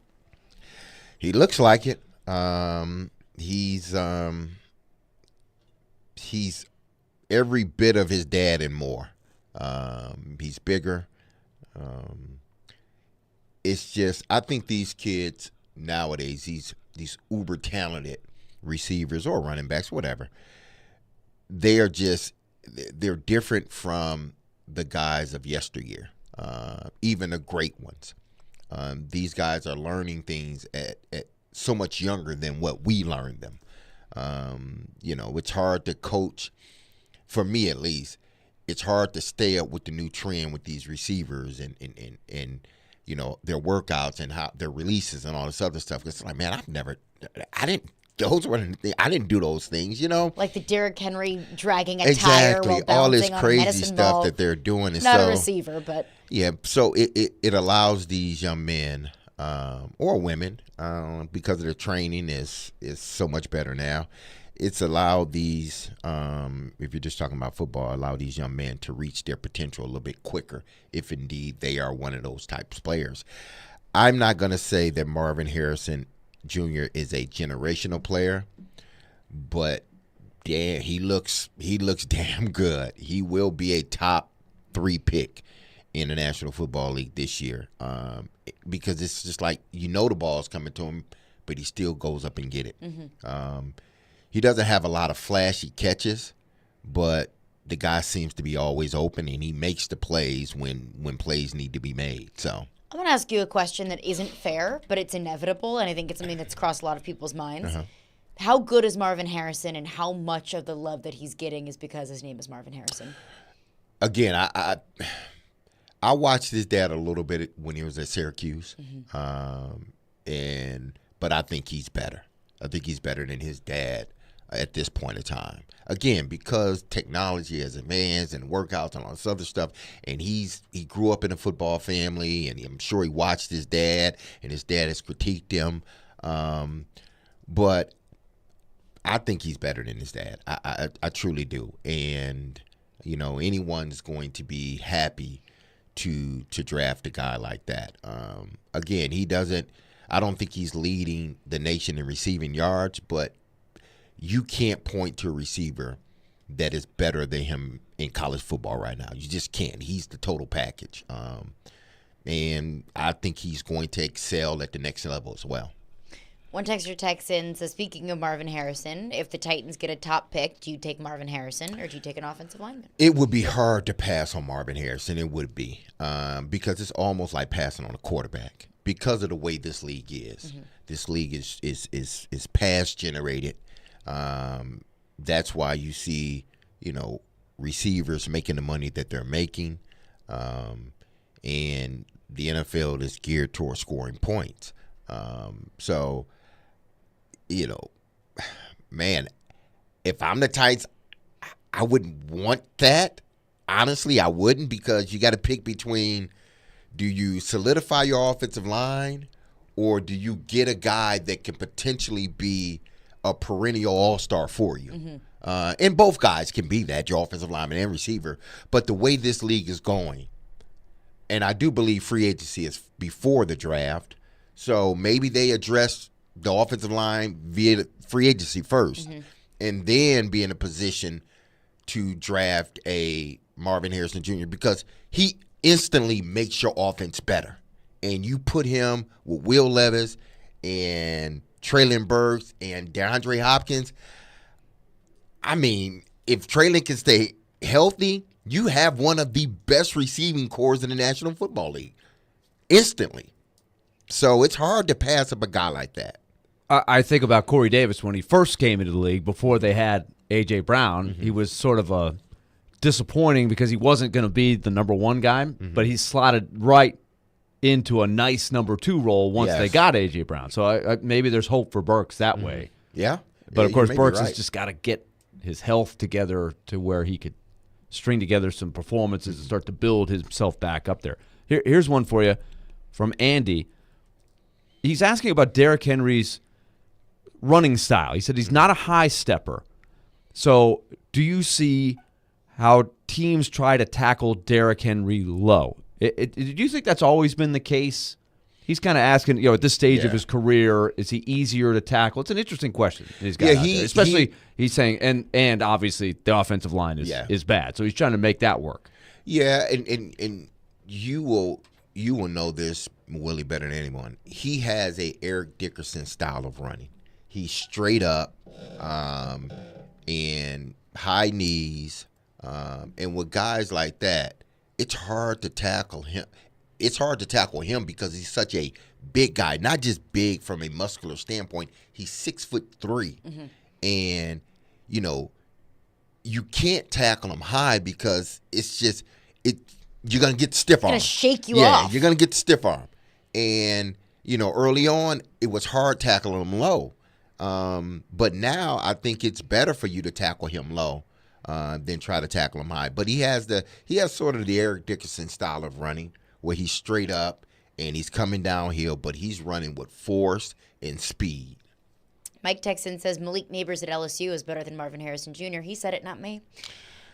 One texter, but I don't disagree. Do you know this person? I do not. Yes, do you know? And I did check to see if it was a Baton Rouge area code, and it is in fact a 615 area code. I agree, Mike. You have good taste. Andy Texan says, Derek, have you ever had a concussion in your playing days? How did it affect you, and do you think that we need to be hugely concerned for Traylon Burks? I'm gonna answer the latter first. Yes, you should be concerned about Traylon Burks in regards to the concussion. He's had 2 in consecutive years that have put him out of games, on consecutive games, and we're not even counting the small ones that your head hits the turf and whatnot. So I would be concerned for the young man. We've seen guys because of injuries. I think Luke Kuechly, didn't he retire because of concussions, something like that? I believe so, yeah. Yeah, so you see guys after several concussions where it's just not worth it anymore. So we need to monitor that really closely, with him in regards to the concussions. But I've had 2 that knocked me like I was done. One was my first year. Benny Thompson, I remember that. Boy, like it was yesterday. We were playing in the old Memorial Stadium, Willie, up in Baltimore. Oh, yeah. Yeah. And man, oh man, he came and just cleaned my clock. Boy, oh boy. I went falling, the ball went left, and I didn't remember anything. But it was different back then because, crazy enough, it was like, all right, count your fingers, what's the month, say them backwards, when's your birthday, where are we? Okay, sit down for a while, didn't take my helmet, and then by the second quarter, I was back in, after halftime, I was back in the game. How times have changed. How times have changed, and I'm glad times have changed because there's no way in hell, and I'm not blaming, the doctors. It was just the NFL back then. But I wouldn't want that. So I've had my share of concussions. Have I been affected by them? No. At this point in my career, no. I know I've seen guys that are or have been affected by concussions. I'm not there, thank God. But I have had my share, the 2 that knocked me out, but I'm sure I had a few more that you start to see stars, but you get up and you run off. Shaking your head, you can't do that now. If you take a big hit now and you stay on the ground for any amount of time. Like if you just hesitate to get back up, somebody's buzzing from upstairs like, hey, you need to check him. Which is the right thing to do. The right thing to do. It's a good change in the game. Mm-hmm. I was concerned about Burks before this concussion, and this concussion just adds salt into the wound. I was concerned about his ability to stay healthy. Mm-hmm. I was concerned about his ability to hold on to the football. I mean, we were talking about it yesterday, Willie, before you joined us when you were at morning skate. He's had one big play this year in that big 70-yarder against the Chargers.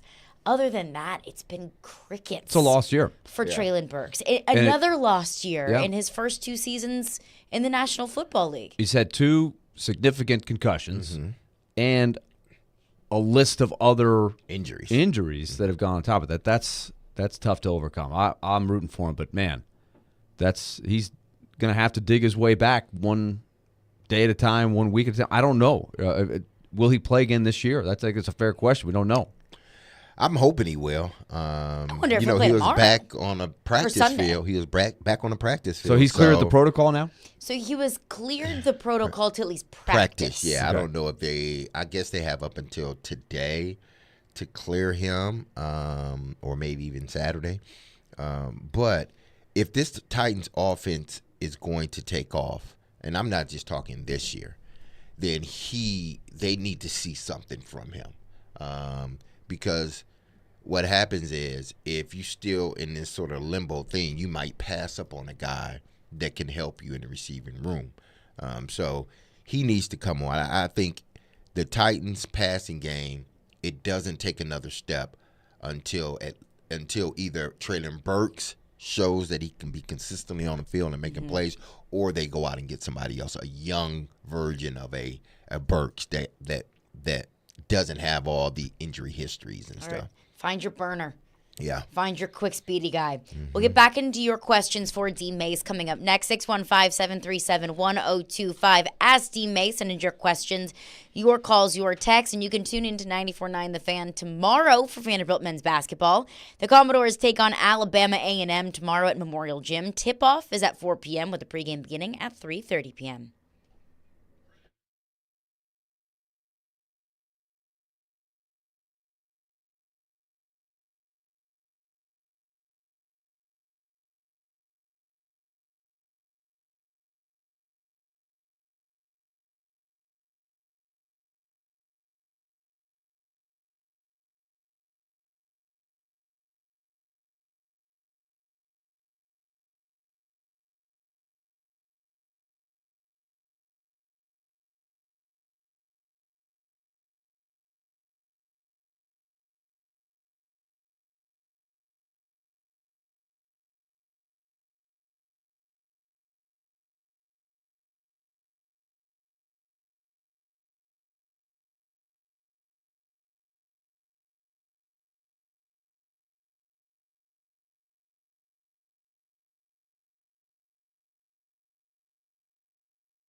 D-Mase. Get those questions in for Derek Mason. 615-737-1025 is our phone number. Ask D-Mase is presented by Calabria Pizza. Come try their pizza in Goodlettsville and Mount Juliet because life is just too short to eat bad pizza. Let's get back into your questions for D-Mase. Eric is on the line. And Eric, I'm going to guess that you have a dad joke for us. Yes, I do. I mean, I've told a number of them. I'm hoping this is not a repeat dad joke, but because I can't remember if I told this one or not, but I'm going to give it a shot. Give it to us. Okay, Derek, what type of vegetable do you not carry in a boat? That you not carry in a boat? Vegetable. Yes. I don't know. Carrots? I don't know. Did you give up? Yeah. Leeks. That was a good one. Okay. My question for you, D-Base, is this. The Titans, of course, are playing the Colts the second time, and Jonathan Taylor is out again like it was last time.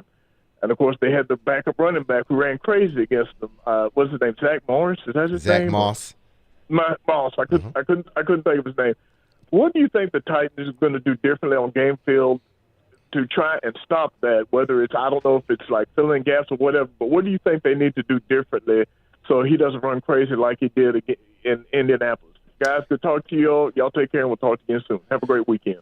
You as well. Thank you, Eric. Appreciate it. First, I mean, they need to get penetration on the offensive line. Now, it's going to be hard to do. That Colt offensive line is pretty good.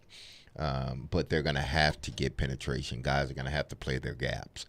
And then you got to respect the runner. You have to. I know after the first game, Simmons said, well, they made him look like the second coming of Le'Veon Bell. Put some respect on that man's name, okay? Put some respect on his name. The kid can run the football, okay? He's not the second coming of a Le'Veon Bell. He's Zach Moss. And he's a damn good runner that's in front of a really good, runs behind a really good offensive line. So, to me, they must get penetration up front. They must stop, the runner before he gets going. Because we say that a lot about Derrick Henry. In order to stop Derrick Henry, especially when he was on a roll, you had to get to him before he got going. That's how you sort of eliminated the big plays from Derrick Henry. And I think it's the same way with Zach Moss. He's not Derrick Henry, but with any good back, you got to stop them before they get going. He's a shifty back. He's physical. He's strong. He does have some speed. But if the Titans want to stop him, they got to gain tackle for one.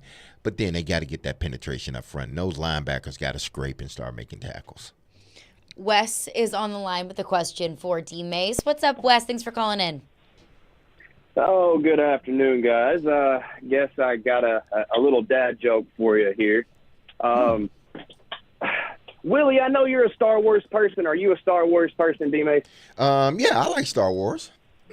All right. Well, why didn't Han Solo enjoy his steak dinner? Why didn't Han Solo enjoy his steak dinner? Wow. Does it have something to do with Darth Vader? It does not. Okay, tell me. It was Chewie.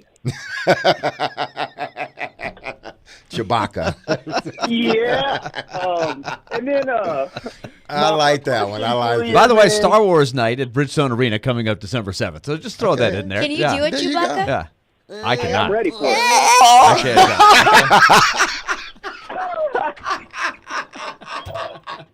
Oh, no. What in the hell was that, Mason? Oh, hey. Oh, my God. I'm crying. I take that back. Oh, my God. I was not expecting that. Oh, my goodness. Yeah, me either. It came out all wrong. We'll see y'all Monday. That's a walk-off. And with that, yeah, go ahead with your question, Wes. Yeah, if when after college football it just didn't work out and you just weren't gonna play football, what would it have been? Oh man, what would it have been? That's a question. And thank you for your question, Wes. I appreciate it. That's a question I think a lot of individuals get, whether you're an athlete, entertainer, surgeon, teacher. It's like, okay, if you didn't do your said occupation, then what else would you have done? And honestly, I thought about being an educator, but it is what it is. But I never really thought about that. I didn't. I was blessed with an ability to play a game that I enjoyed and loved as a kid.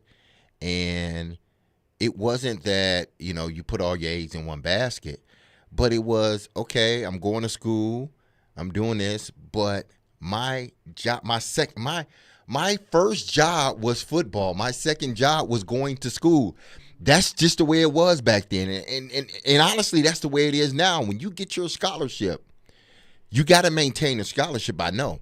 But if you're not performing on the field, you ain't going to be on that team for very long. They're going to try to wait. They're going to try to get you out somehow, some way. It was like your first job is football. And then you go to school. Or I'm just a guy, and I've always said this. They call us student athletes. You're an athletic student. That's across the board. I don't care who you are, men, women. You are an athlete because they brought you here on a scholarship, and they expect you, in order to keep that scholarship, there are things you have to do. And school is one of them. Yeah. But a lot of these universities, first and foremost, you better perform on the basketball court, football field, baseball diamond, whatever. You better perform, because that scholarship is year to year. It's not, you sign as a 4-year deal. No. It's not a 4-year deal. It's a 1-year deal. And if we don't like you at that first year, not many colleges do it, but if we don't like you at that first year, we can say, you know what, we're going to take the scholarship away. Not many universities do that, but they can if they wanted to. Because they are year-to-year contracts. So had I not been I don't know. And I'm just honestly speaking, because that was my job for 2 years of high school, 4 years of college, and then obviously 15 years in the NFL. That's what I did. I spent the most time doing that, honing in on my skills. Yeah, I did my schoolwork and all that other stuff, but I concentrated on that. So, I'm sure I would have been able to do something else. I'm sure of that. But God has gave me the ability to play a sport that I enjoyed. Just like, he's given a lot of other people, my son, for instance, he's given my son the brilliance that he has, and the ability to sort of be in that medical world. He blessed him with that. So I wouldn't ask my son, if you were not a doctor, what would you be? Because I think that, to me, and I thank Wes for the question, but sometimes I just think it's unfair, because it's like, this is what I've been doing. I hadn't thought about anything else. I've always thought that we lose sight of this sometimes on shows like this, but because this is the way it works. But I still feel philosophically that I always hope that somebody who dedicates themselves to athletics as much as you did, as much as I did, as long as I could, I just hope that the lessons you learn, the experience you have, help you become a good professional in whatever you do after you're done playing, right? Yeah. But then that's why we do it to some degree. We want to win, we want to compete. Get a scholarship's nice, playing professionally is nice, but hopefully in the big picture it helps you become effective as a person. It doesn't always happen that way, but I hope that if you can keep your eye on that, that is one of the reasons to play, right? That's the idea, and if you're lucky enough, if you're blessed enough to be able to do it as a career, then that's the cherry on top. But it helps you work. Sports, right. Sports is you push yourself. Yeah, you push yourself. It's like it's the ultimate sort of like life tester or life lesson. Sports is, because the things you learn in life, a lot of times, if you play sports long enough, you learn those things within sports that you then, like Willie said, you take into the business world or whatnot, being able to work with people, strategize, or problem solve, stuff like that, stuff that athletes have to do, like in seconds. All this stuff that athletes, and then you are able to take that and apply it to whatever else if you're not able to make it sort of to the professional ranks. Appreciate everyone for their questions for D-Mase. Coming up next, we can serve as maybe Switzerland, maybe a tiebreaker. Roman Yossi? Exactly. We will be the Roman Yossi of a Jared and Joe disagreement that I heard this morning. Ooh. Okay. I love this. And we will Have do they that ever coming up disagreed next. before? I don't recall. Never. Never. Not Really. Joe and Jared. Wednesdays at 5 o'clock, truly are the I don't know if I would call it the peak of my week or the hardest part of my week. Okay. But nonetheless, they're a part of my week. Join Jared Stillman, Chris Sanders, and Derek Mason at Teddy's Tavern this Sunday from 9:30 to 11:30 a.m. for our NFL pregame show. They'll break down the Titans' Week 13 matchup against the Colts and give you the latest updates before the game. Our NFL pregame show is presented by Parman Tractor and Equipment and Beast Unleashed.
Caroline, Willy, D-Mase, 102.5, 106.3, The Game and the Game Nashville app.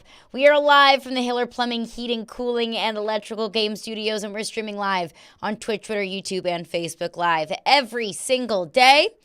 Some practice updates. So yesterday, Derrick Henry did not practice. It was non-injury-related rest per TD. He is back out on the practice field. He did practice today, but no sign of Daniel Brunskill. He was a full participant yesterday, limited on Wednesday. No sign of Daniel Brunskill today, dealing with an ankle injury. So I wasn't too worried about Derrick Henry yesterday. The offensive line depth, I mean, the players, they're not very good. The depth, that's the concern. When you have to constantly shuffle players around, especially in the middle of a game. You got Dylan Radins playing left tackle, left guard, right guard, or maybe all in the Where is he playing this week? Is he playing left tackle again, or is he going to play I'm guard? guessing Jalen Duncan will probably be Yeah, a I left guess tackle. Duncan. Yeah, you're right. Yeah. Right. I And forgot Duncan about was okay the last So game. Radins will His play in last game. place of Brunskill, I guess? Or has he got to play left? Yeah. No, I guess I would I guess leave he's got to be Duncan right at guard. left and put Radins at right. And that leaves who to play right tackle? Because Hubbard's gone. He's on the IR. Yeah, so you're right. Radins Maybe has Radins to play would play there. on the right side. And then a guy off the street is going to play right guard if Brunskill can't play? Shoot, man. Remember the guy, what's the guy's name, number 76? That was a couple weeks ago where I looked at I was like, 76? It was the guy that they signed that week and threw him in there. From the Panthers, I believe. Thorbrock? Yeah. It was an odd last When I name. first saw him, I was like, I've never seen that guy in my life. And Brock he's Thornton or And something? you've never seen him, yeah. They're getting to the bottom of the barrel here. Just hoping do we have a body? You got a warm Yes. body in there? You're in. Jeffrey Simmons, get out there. Which They can't be far from It's not a I bad love idea. Jeffrey Simmons packages. When he's Yeah. out there for offensive snaps, like, Jeffrey! I mean, you can always put. I mean, no, you can't do that. Gets me going. Yeah. Can't do what? They Imagine are- him playing Put him as a Derrick Henry fullback. in I mean, right you guard? could put Corey Levin at guard. You might have to. Yeah, you might guess. have to put Corey Levin at guard. Where's he been? He wasn't He's playing before. Been on the team. He's been there. He's Where played a have little any bit. of them been, Willie? Yeah. Where have any of them been? That is the question. So, practice report from TD. Well, I'm sure we'll have some more tidbits as they come out throughout the rest of the show. We'll keep you updated. But I wanted to get your thoughts because I play the role of mediator every Wednesday. I would like to expand that role to the entire show of mediator because I heard Jared and Joe just going at it this morning. And I have my thoughts. I wanted to hear your thoughts. So, of course, let's go back. Thanksgiving Day, Diana Rossini puts out a report on The Athletic. She says, hey, if you're thinking that Mike Vrabel's going to get traded to the Patriots, sorry. If you're thinking that Mike Vrabel might get fired, not going to happen. Because per Diana Rossini, the higher-ups within the Tennessee Titans organization say that they think that they have the coach in place for future success. So we discussed that ad nauseum. Well, Diana Rossini was on with Colin Cowherd yesterday. This is what Diana Rossini had to say. The sense I get from the Titans organization, and this is just talking to high-ranking sources there, just about how they feel. Let's just start there, about their head coach, right? Because they're not having a good year at all. They don't look good on either side of the ball. And Vrabel's done a really good job the last few seasons of putting together a pretty good product, considering the roster has never really been that great. But that being said, they know what they have. You know, sometimes with owners, you wonder if they understand that the talent that they have on the coaching side is that good if they're not winning. And that's really why I started to dig on that story, because he's a type of coach where you do talk to people around the league, they consider him to be a top 10, top 5 head coach in the league, despite the fact that he hasn't won a Super Bowl with the Titans just yet. Everyone that competes against him knows that they're going to be a really tough team to beat. So the sense I get out of Tennessee is they want to keep him there. So kind of reiterating what she said in the article of the sense I get, which Diana Rossini always has some senses about the Titans. Just the sense I get. So what was the debate between The debate Jared and Joe? was, Jared's point was that he felt that what she said there illegitimizes her report that she had in The Athletic, because she's talking, basically pumping up Mike Vrabel of this roster is so bad, they've overachieved, and it's because of how good their coaching is. That she is kind of speaking the graces of Mike Vrabel, which makes it seem like her insight, the intel that she's getting is coming from Mike Vrabel if she's hyping up Mike Vrabel so much. His take was that illegitimizes the athletic report because if her only source within the Tennessee Titans is Mike Vrabel, then how can Mike Vrabel be her source on an article about his job security? Well, Jared has always worked under the assumption that every story from Diana Rossini comes from Mike Vrabel, and I don't think you should make that assumption. I never make that assumption. She's not a very good reporter if she has one source for the Titans. So I'm giving her benefit of the doubt as a professional. I don't think that should be the way you do things if you're just consulting one person. But I would agree. Let's just take the premise of what she said there. If you look back through the time that Mike Vrabel's been the coach, have they ever had a loaded roster? I don't believe so. They've had good rosters. This year is not a good roster. But even at their best, I don't think they had a complete team. Great offense, great defense, great quarterback. And so I think that he has done reasonably well, maybe better than you would think, better than a lot of coaches, with that. I did the exercise earlier this week. List right now the 5 best players on the Titans. When you start writing them down, 1, 2, 3, 4, 5, you're going to start to see what they're up against, not just now, but going forward, right? We considered putting Nick Folk as number Both 5. of the kickers. 4, 5. There 4 you and go. 5, Yeah. right? So that's what we're talking here. And you got an aging Derrick Henry, an aging DeAndre Hopkins, an aging Danico Autry that are candidates for the top 5. You got one star in his prime, Jeffrey Simmons, and that's it. So they're not losing because they're poorly coached. That is I think what her theme is there, and I think I agree with that. I want to stop this narrative. Now, how they got the roster, that's what you've been harping on, and he is responsible for some of the decisions that are made there, no question. Exactly. But this notion that this roster wasn't good. This roster hasn't been good the last 2 seasons. They haven't been. Top to bottom, they haven't been. But we can go through the roster when Mike Mularkey had it to when Vrabel got it. They had some damn good players on that team. So this whole narrative, this is what when outsiders look at the Tennessee Titans, and the first thing they go to is Vrabel never had a roster, and he's doing this without. Damn it, yes he did. He did have a roster when he first got here. He had some damn good players on this roster when he first got here. Okay, if you followed the Titans long enough before Vrabel got here, you will know that the guys that he had carried him for those 2 years. You know, the Derrick Henrys, the Jack Conklins, A.J. Brown. A.J. Brown. Who else am I thinking of? Corey Davis? Corey Davis. Jarrell Casey. They had good Kevin Byard. The last few years Kevin of him. Byard. Yeah. They had good rosters. Obviously, they've got good players, but not great, I don't think. But how many rosters truly have a plethora of great players? Now, we look at Philadelphia. They have A.J. Brown, who I think is on the cusp of being a great player. He's a damn good player.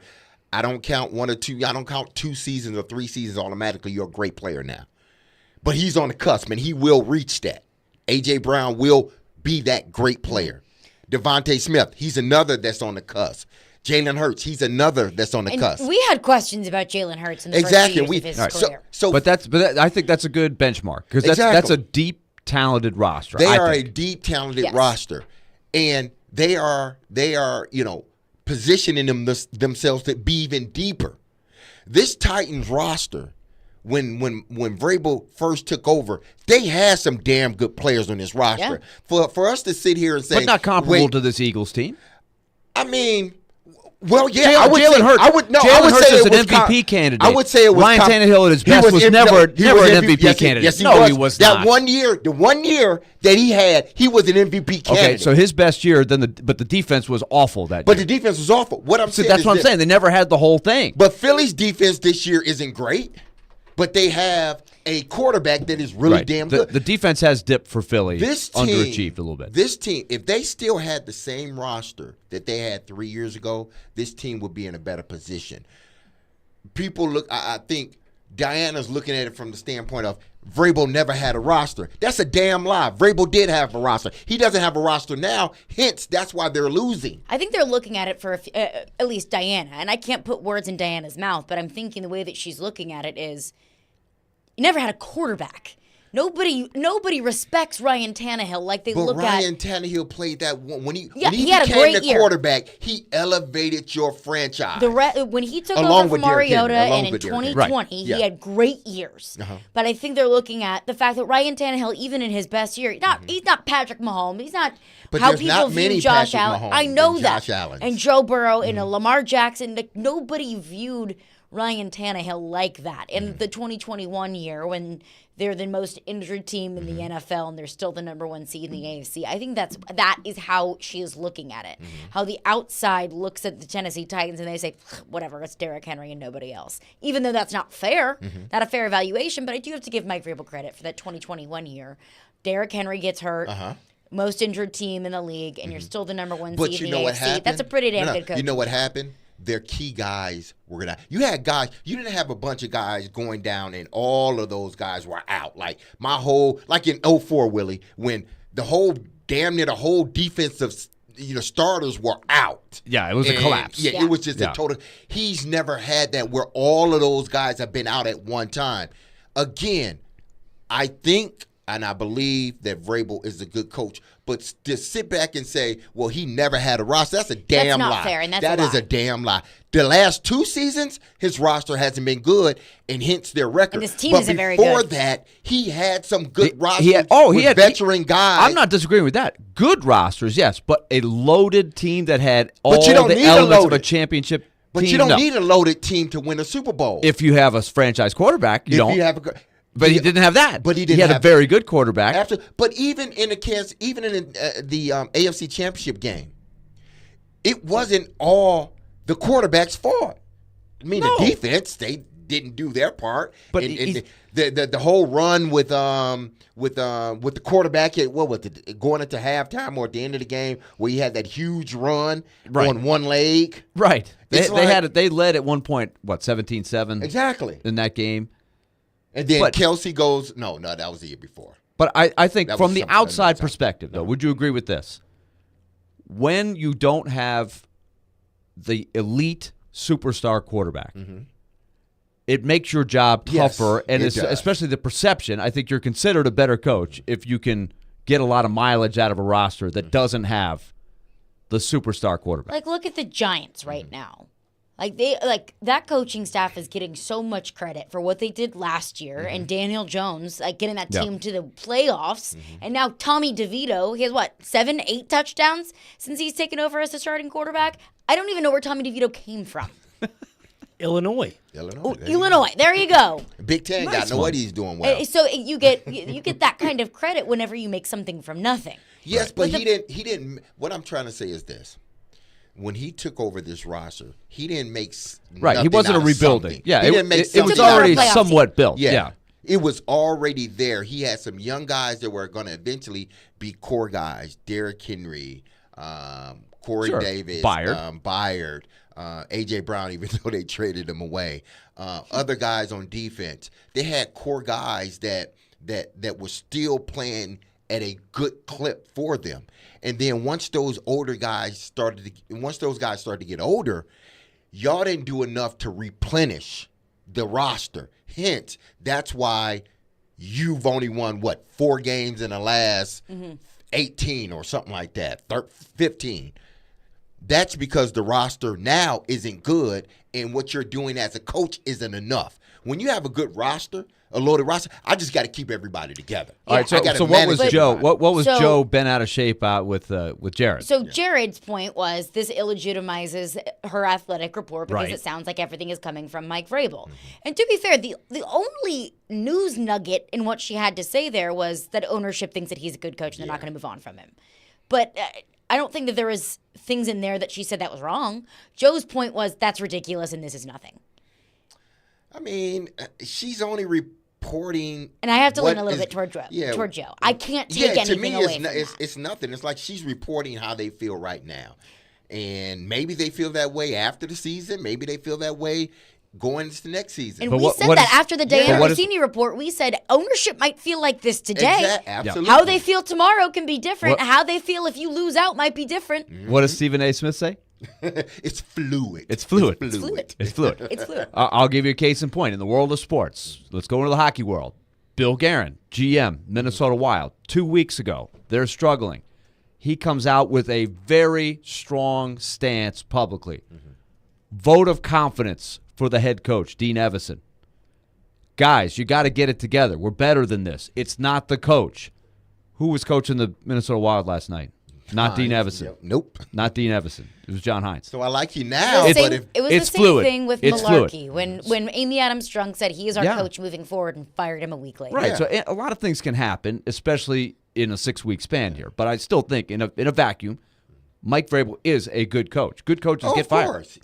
I think he's a good coach, Yeah. but this team is not doing well. And But you I'm can not be a saying, good coach and get fired because your No team's question. not performing. Dean Evison is a really good coach. Yeah. He's going to Mike coach again Malarkey was somewhere. a good coach. He got fired after he won the playoff game. John Hines won 58% of his games, and people were not satisfied with that. But some people were surprised to see that he got another chance. I wasn't.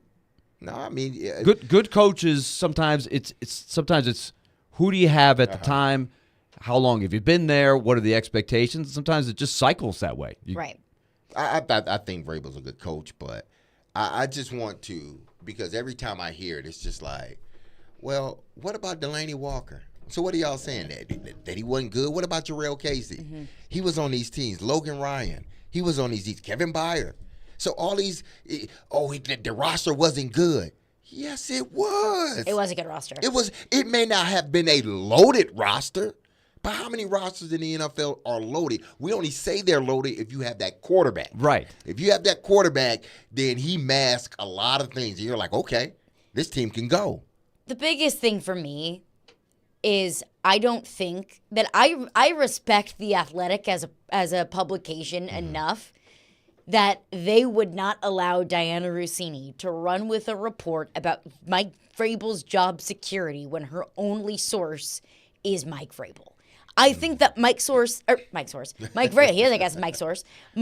is a source of hers when she looks for Titans information, but I don't think that Mike Vrabel is the only person that she has a relationship with in that front office. Well, I do believe, because I heard Jared talk about this yesterday, I do believe this. It's just ironic. And I'm not saying that all of her information, like Willie said, you got to have more than just one source, because you want to try to make sure what you're saying is accurate. So you kind of pit it one against the other, not necessarily saying, well, this guy said this or this girl says this. So what do you say within that building? But it is ironic that we never really heard of Diana until Vrabel got here. Like really, like I wouldn't know.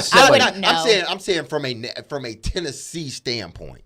And like she wasn't breaking stories and this about the Titans. I could be wrong. But Vrabel's absolutely a source of hers. yeah, so I that was a good point that Jared made. Like before Vrabel got here, she wasn't breaking stories about the Titans. And John Robinson's not here anymore. She had insight on the Titans before John Robinson and now after John Robinson. I think Mike Vrabel absolutely is a source of hers.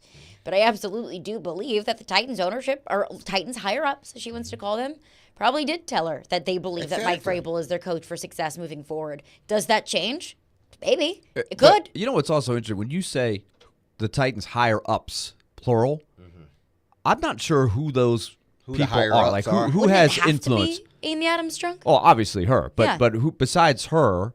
Are there any other people? Like who? I've always been. Hill, probably. You really think he's making football? No, I decisions? don't. But I would think he would be considered I don't a take Titans him higher as to up. be that guy. I think he'd be a Or Titans he is a higher up. up. Oh yeah, those guys. But Yeah. I don't think those are football guys. The guys who are trying to spearhead the new stadium and all that stuff, that's separate to me than the football ops. Right. But like they who's still- evaluating but they Rand still Carthon? Who's can- evaluating Mike Vrabel? And But they if still the answer can is give you only Amy Adams information. Strunk, then but is she like she's an owner? She should probably be consulting somebody who can be a sounding board. Like I'm always curious who those people are. They're not people in the every owner, whoever that person is, has those people, and I'm not sure if they're all officially given positions in the organization or just friends. Like Jerry Jones always has that one dude sitting next to him. Who's that guy? He's Maybe always Jerry there. Jones needs a new dude sitting next to him. But you know what I'm talking about? He's Yeah, always right. there. Like, who is this guy? Like, does he have a title or whatever? Like, you have to have sounding boards. You bounce ideas. You say, yeah, I don't know about this. Let's do this. I don't know who that's been for her. He's the guy. His title is the guy. The guy behind the guy. Yeah, the guy beside Jerry Jones. Assistant to the owner. The guy behind the guy behind the guy. And who's that? That is, that was a topic that was brought up when Paul Karharski was on with Robbie and Joe earlier this week of the Greg Bedard accusation of the NFL and their involvement in hiring Rand Carthon. And Paul said, well, I'm sure that the NFL probably did help Amy Adams Strunk because she does need some people to advise her. And there are people within the league that are there to help advise her. So I don't think it's anything. The clip from Diana Rossini does not concern me. No. Does not concern me. 615-737-1025 is our phone number. We'll get into your thoughts on this. Robert does say, Joe told Jared to shut up on air. I thought that was so disrespectful. Jared was their guest. I think Jared can handle it. I think he'll be okay. Jared will be all right. He'll be okay. We'll get your thoughts on this coming up next. Plus, there is a football game on Sunday, and we'll talk about it coming up next. Caroline Willy, D-Mase, 102.5, 106.3 The Game.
How's, I guess, attitude, just mindset been this week coming off a win, knowing 6 games left, still got a chance to make it interesting down the stretch? Yeah, I mean, we don't need examples of why we need to, work and have the mindset that, we're still in this. But, just looking at as recently as last year, with the Jags being in a similar spot, the same record at the same point, making the playoffs. So, I mean, you never know what's going to happen. So we come in here every day just working to win the next one, and we know if we can just stack some together, then we can make something happen here. So that's encouraging, but regardless of our record, we're going to come and work the same way. That was Will Levis in his press conference yesterday. He said, hey, we have the mindset of Billie Jean's there. We have the mindset of we're still in it. We're going to still work to be in it. And they should have that mindset. That is their job. Statistically, mathematically, they are still in it.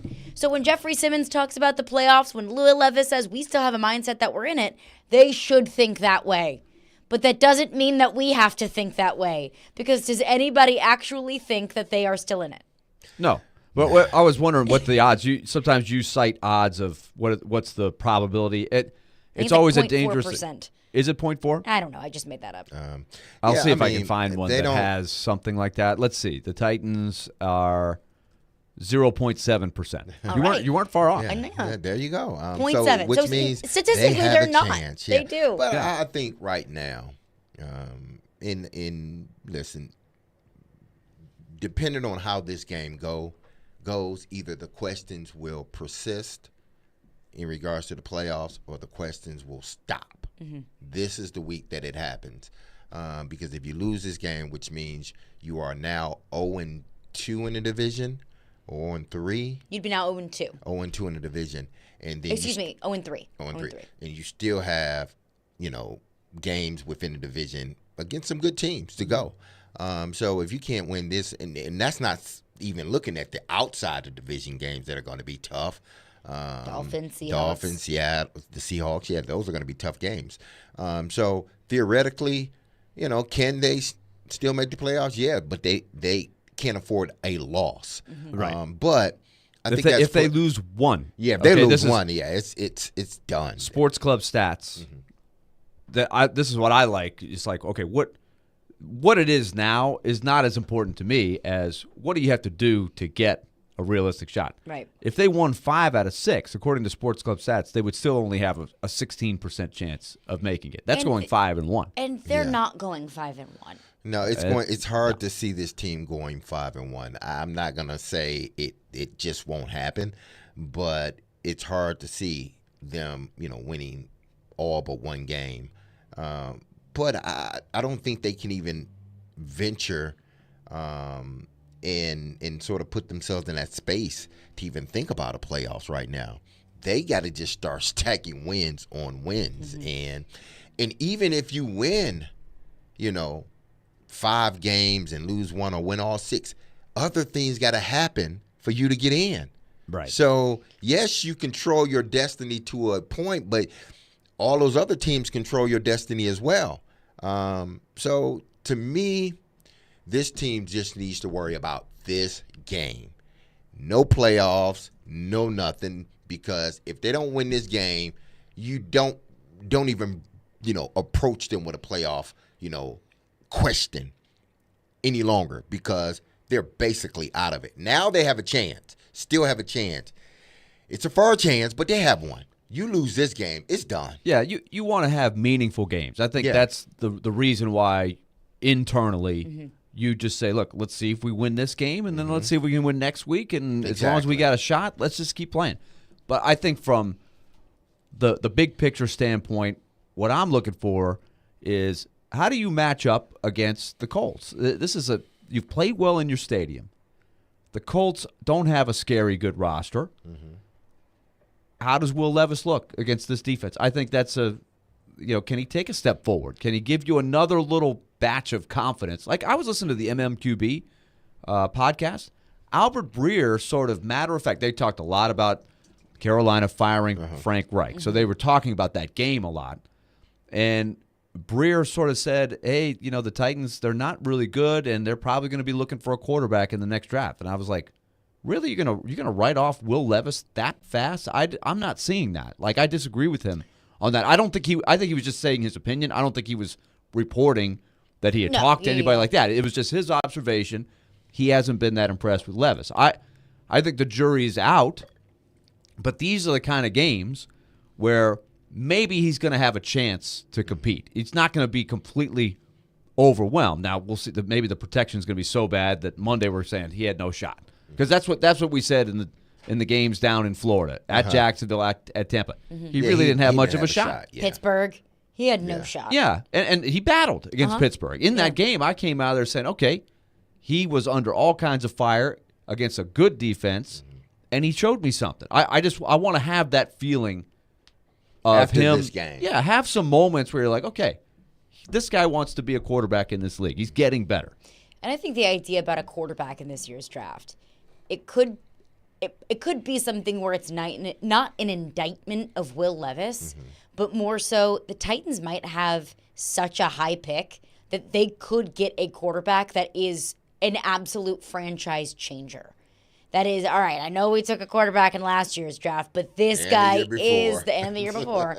But this guy is the guy. It's almost like, we're not going to let our boyfriend get in the way of finding our husband if we have the opportunity to take that quarterback in the future. So I wouldn't, based off of how Will Levis has played, I'm not saying they need to get another quarterback. Like how the Jets might be feeling if Aaron Rodgers doesn't come back, and Zach Wilson obviously is not the key. They need a quarterback. Not feeling that way with Levis, but if you see a guy like a Drake May, you have the opportunity to get him, and you think that Drake May is a generational talent, you have to take that guy. Well, just speaking of the Jets, if I'm the Jets, I'm taking a quarterback regardless because, Aaron Rodgers is going to give you, 1 year, maybe 2 years at 1 max. year, maybe even if you're Exactly. lucky. So I'm getting me a quarterback if I have an opportunity to quarterback, and I just deal with it once Aaron comes back. He just sit the young guy. But, again, I think a lot of this, whether from the outside you believe Will Levis is the guy or not, whether you believe this Titans team can still make it to the playoffs or not, this team needs a change in roster construction. Not necessarily, I'm not talking head coach or GM or anything like that. This team needs a change in roster construction because right now they're just a team depleted of talent, top and bottom. They're depleted of talent, and it's going to take, some years for them to build up the talent. Now, they may be able to go out there during free agency and get some guys that come in and it's a splash, and their record might their record might indicate that. But if you want to have long-term success, they're going to have to start building this roster up from the bottom. So, bringing it back to the Colts game on Sunday, it's hard for me to look at it and say, all right, you got to win this game. You got to win this one, and you'll still be in the hunt for the playoffs. Because I don't feel that way. If they lose this game, they're mathematically, statistically out of it. I already feel like they already are. You beat the Colts, great. What does that really change? What does that really do? You can pick up on good things here and there from individual performances. Like if Will Levis has a great day, then great, wonderful. You can build upon that because he is right now your most important and valuable asset for this franchise. You lose, okay. You win. Right, but it's the morale of the team. Yes, and it's how they look. It's how they look, and especially Levis. Because to your point, Derek, when you're saying they need players, they need to reconstruct the roster. That's a lot easier to address if you're not addressing the whole team and also saying, "Wow, we got to find a quarterback." So these 6 games for Will Levis are important. You want to show progress. You want to show that he is continuing to track to be a starter for a while. So you're not looking for the quarterback. You're looking for the pieces to put around him.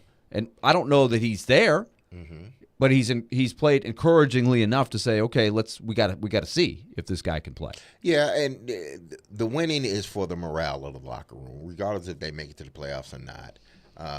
If they can win more games than not. Just look at the Detroit Lions, and I'm not saying the Detroit Lions roster is much better than Tennessee Titans, but look at Detroit and what they did last season. They went on this, 7-game win streak, something like that, and they just barely missed the playoffs.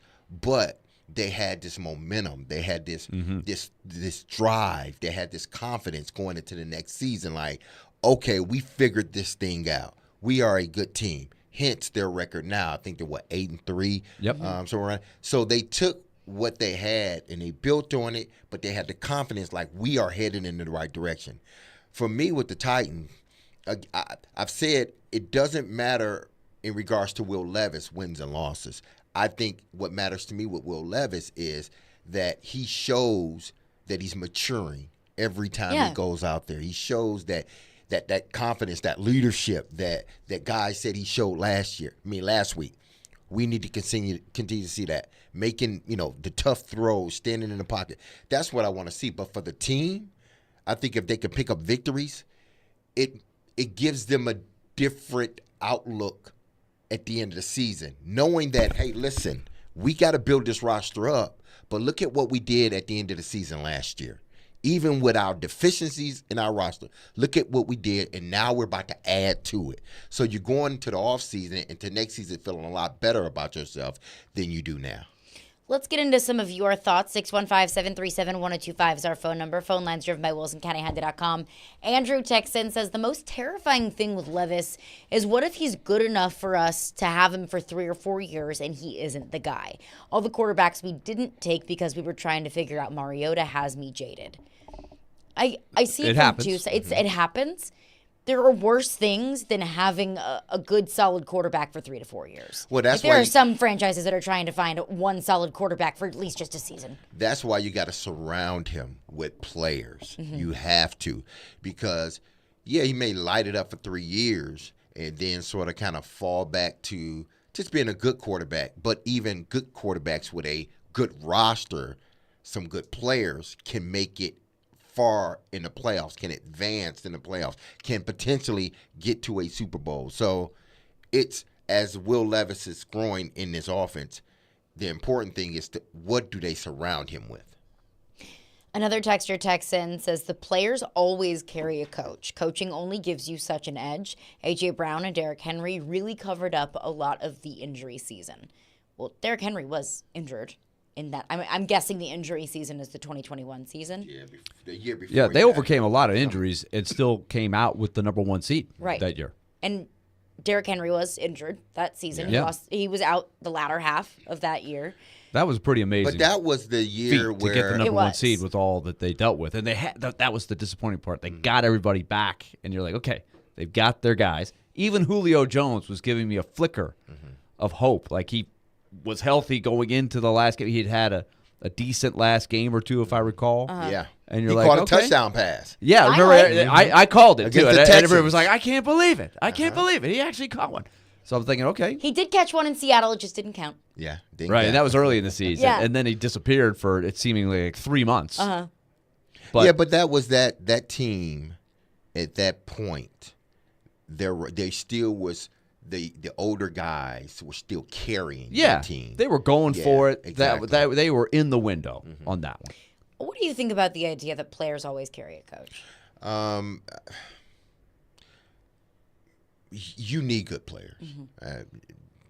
You're not going to win without good players. Good coaches can only do so much. Yeah, good coaches. I think there are a few coaches that can elevate a team. Like truly, like you look at the coach and be like, okay, it's because of the coach.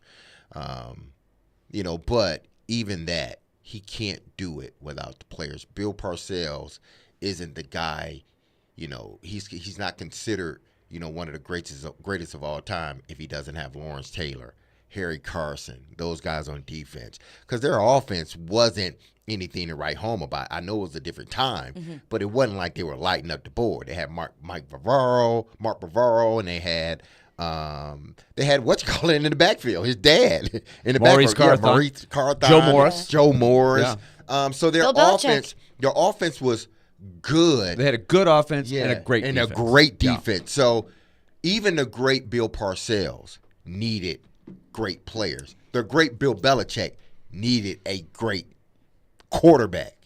You know? And I think that there is only so much a coach can do, but Yeah. also I do believe that good coaches can get the most out of a bad roster. And I don't think that this Titans coaching staff is getting the most out of their roster. They're not getting the most out of Arden Key. It doesn't look like they're getting the most out of Peter Skoronski or this offensive line as a whole. That's kind of the disconnect there is even if you get the most out of them, you still might not be a playoff team, but there's still meat on the bone, I feel like, with this roster that they're just not getting. You have to the coach's job is to make sure that he put those players in positions to succeed. Knowing you got to know your roster as a head coach.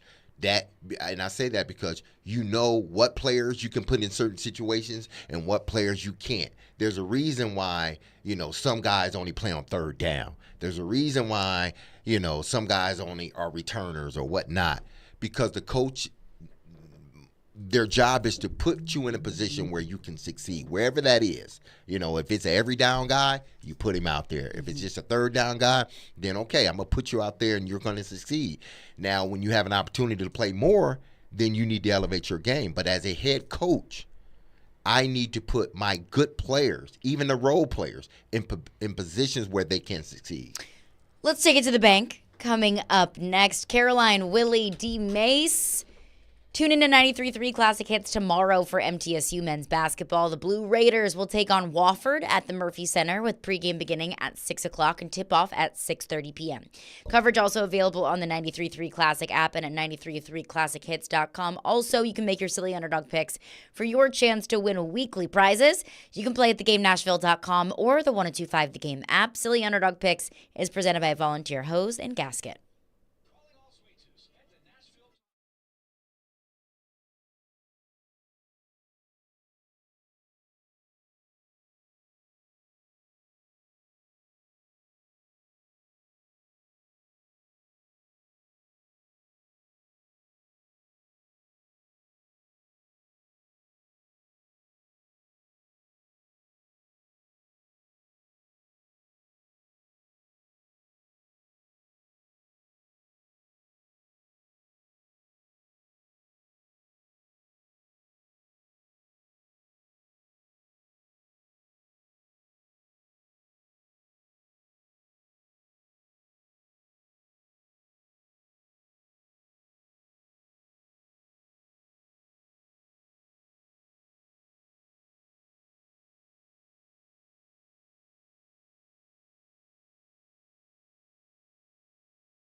Here comes the money. And you can take that to the bank. Here comes the money. Money, money, money, money. It is now time to take it to the bank with F&M Bank. Customer community F&M Bank. Banking made easy on purpose. Business is complicated, but banking doesn't have to be. F&M Bank. Visit one of their 20 locations throughout Middle Tennessee and Southern Kentucky or online at myfmbank.com. Before we take it to the bank this week, let's recap. How did we do last week, Nick? I know I did not do very well. Moving on. What are our picks for this week? Willy, again? Oh, wow. Willy? I took the Willy. Buckeyes. I took the Buckeyes. It's all right. Don't It happens. worry, Willy. But here I have Caroline taking Jaden Daniels and Jalen Milroe. I think this was the first game all year where Jaden Daniels did not run for a touchdown. You know what's crazy about this game? Both of them had 100 yards rushing, but no rushing touchdown. No touchdown. But they did have a passing touchdown. I should have said, take it to the bank. Jalen Milroe, 4th and 31 touchdown pass to the end of the Iron Bowl. How did I not see that one coming? It happens. Like I said, it happens to people. D-Mase, you had Pearl Cone to win. That's that right. Did happen. Nice. Yeah, They won absolutely. 48-20 to keep it perfect on the season.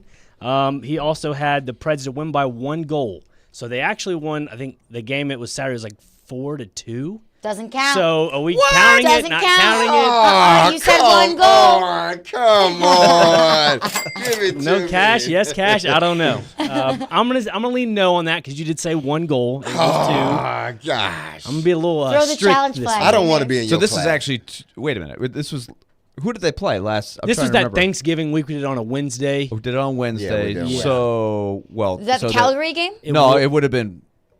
Well, what game are we looking at? Wednesday or Friday?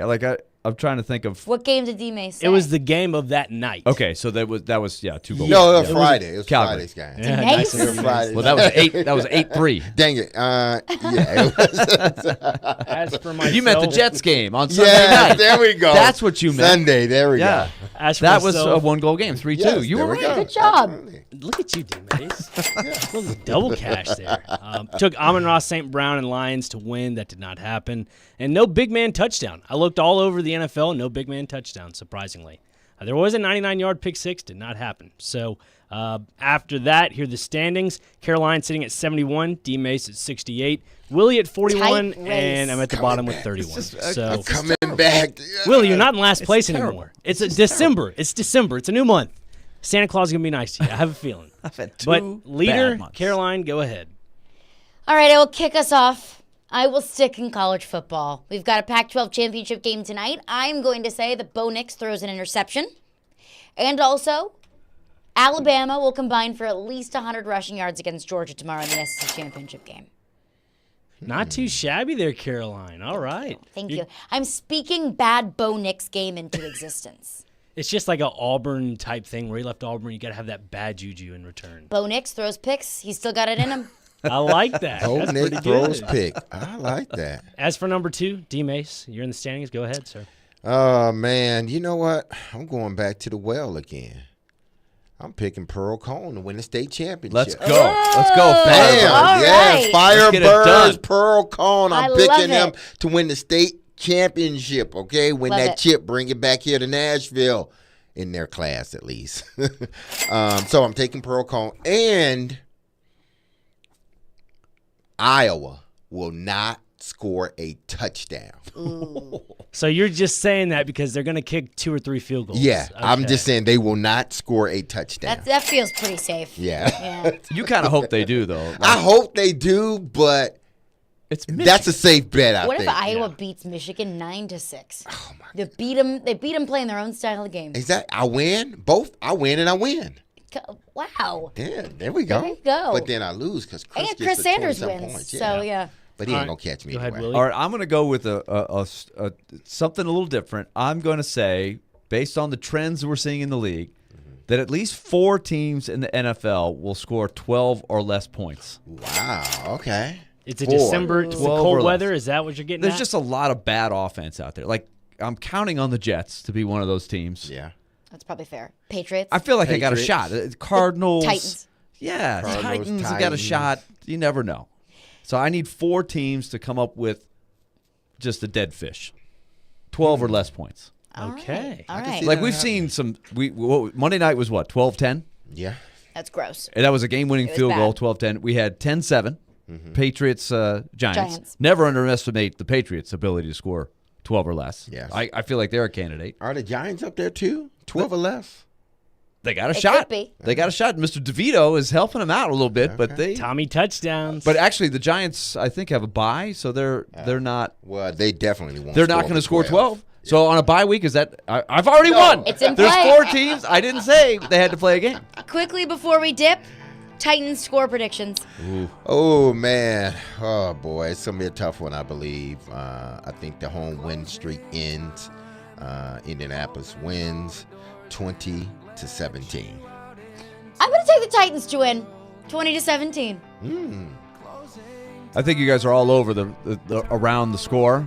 The under looks pretty good. Was it 42? 42 Something like that? Oh man. I'm gonna take the Titans. I feel like it's just the Colts are just they've overachieved. They're not very good. This is a great chance for the Titans. I say they win 16-13. I'm going to say 16-12, so the Colts will be one of the teams that are 12 and under. 24-17. All right. Who do you have to win? Titans. All right. I love it. That's going to do it for us today. We'll be back Monday at 11 a.m. Stillman & Company's up next. Be loved and loving your people. Peace.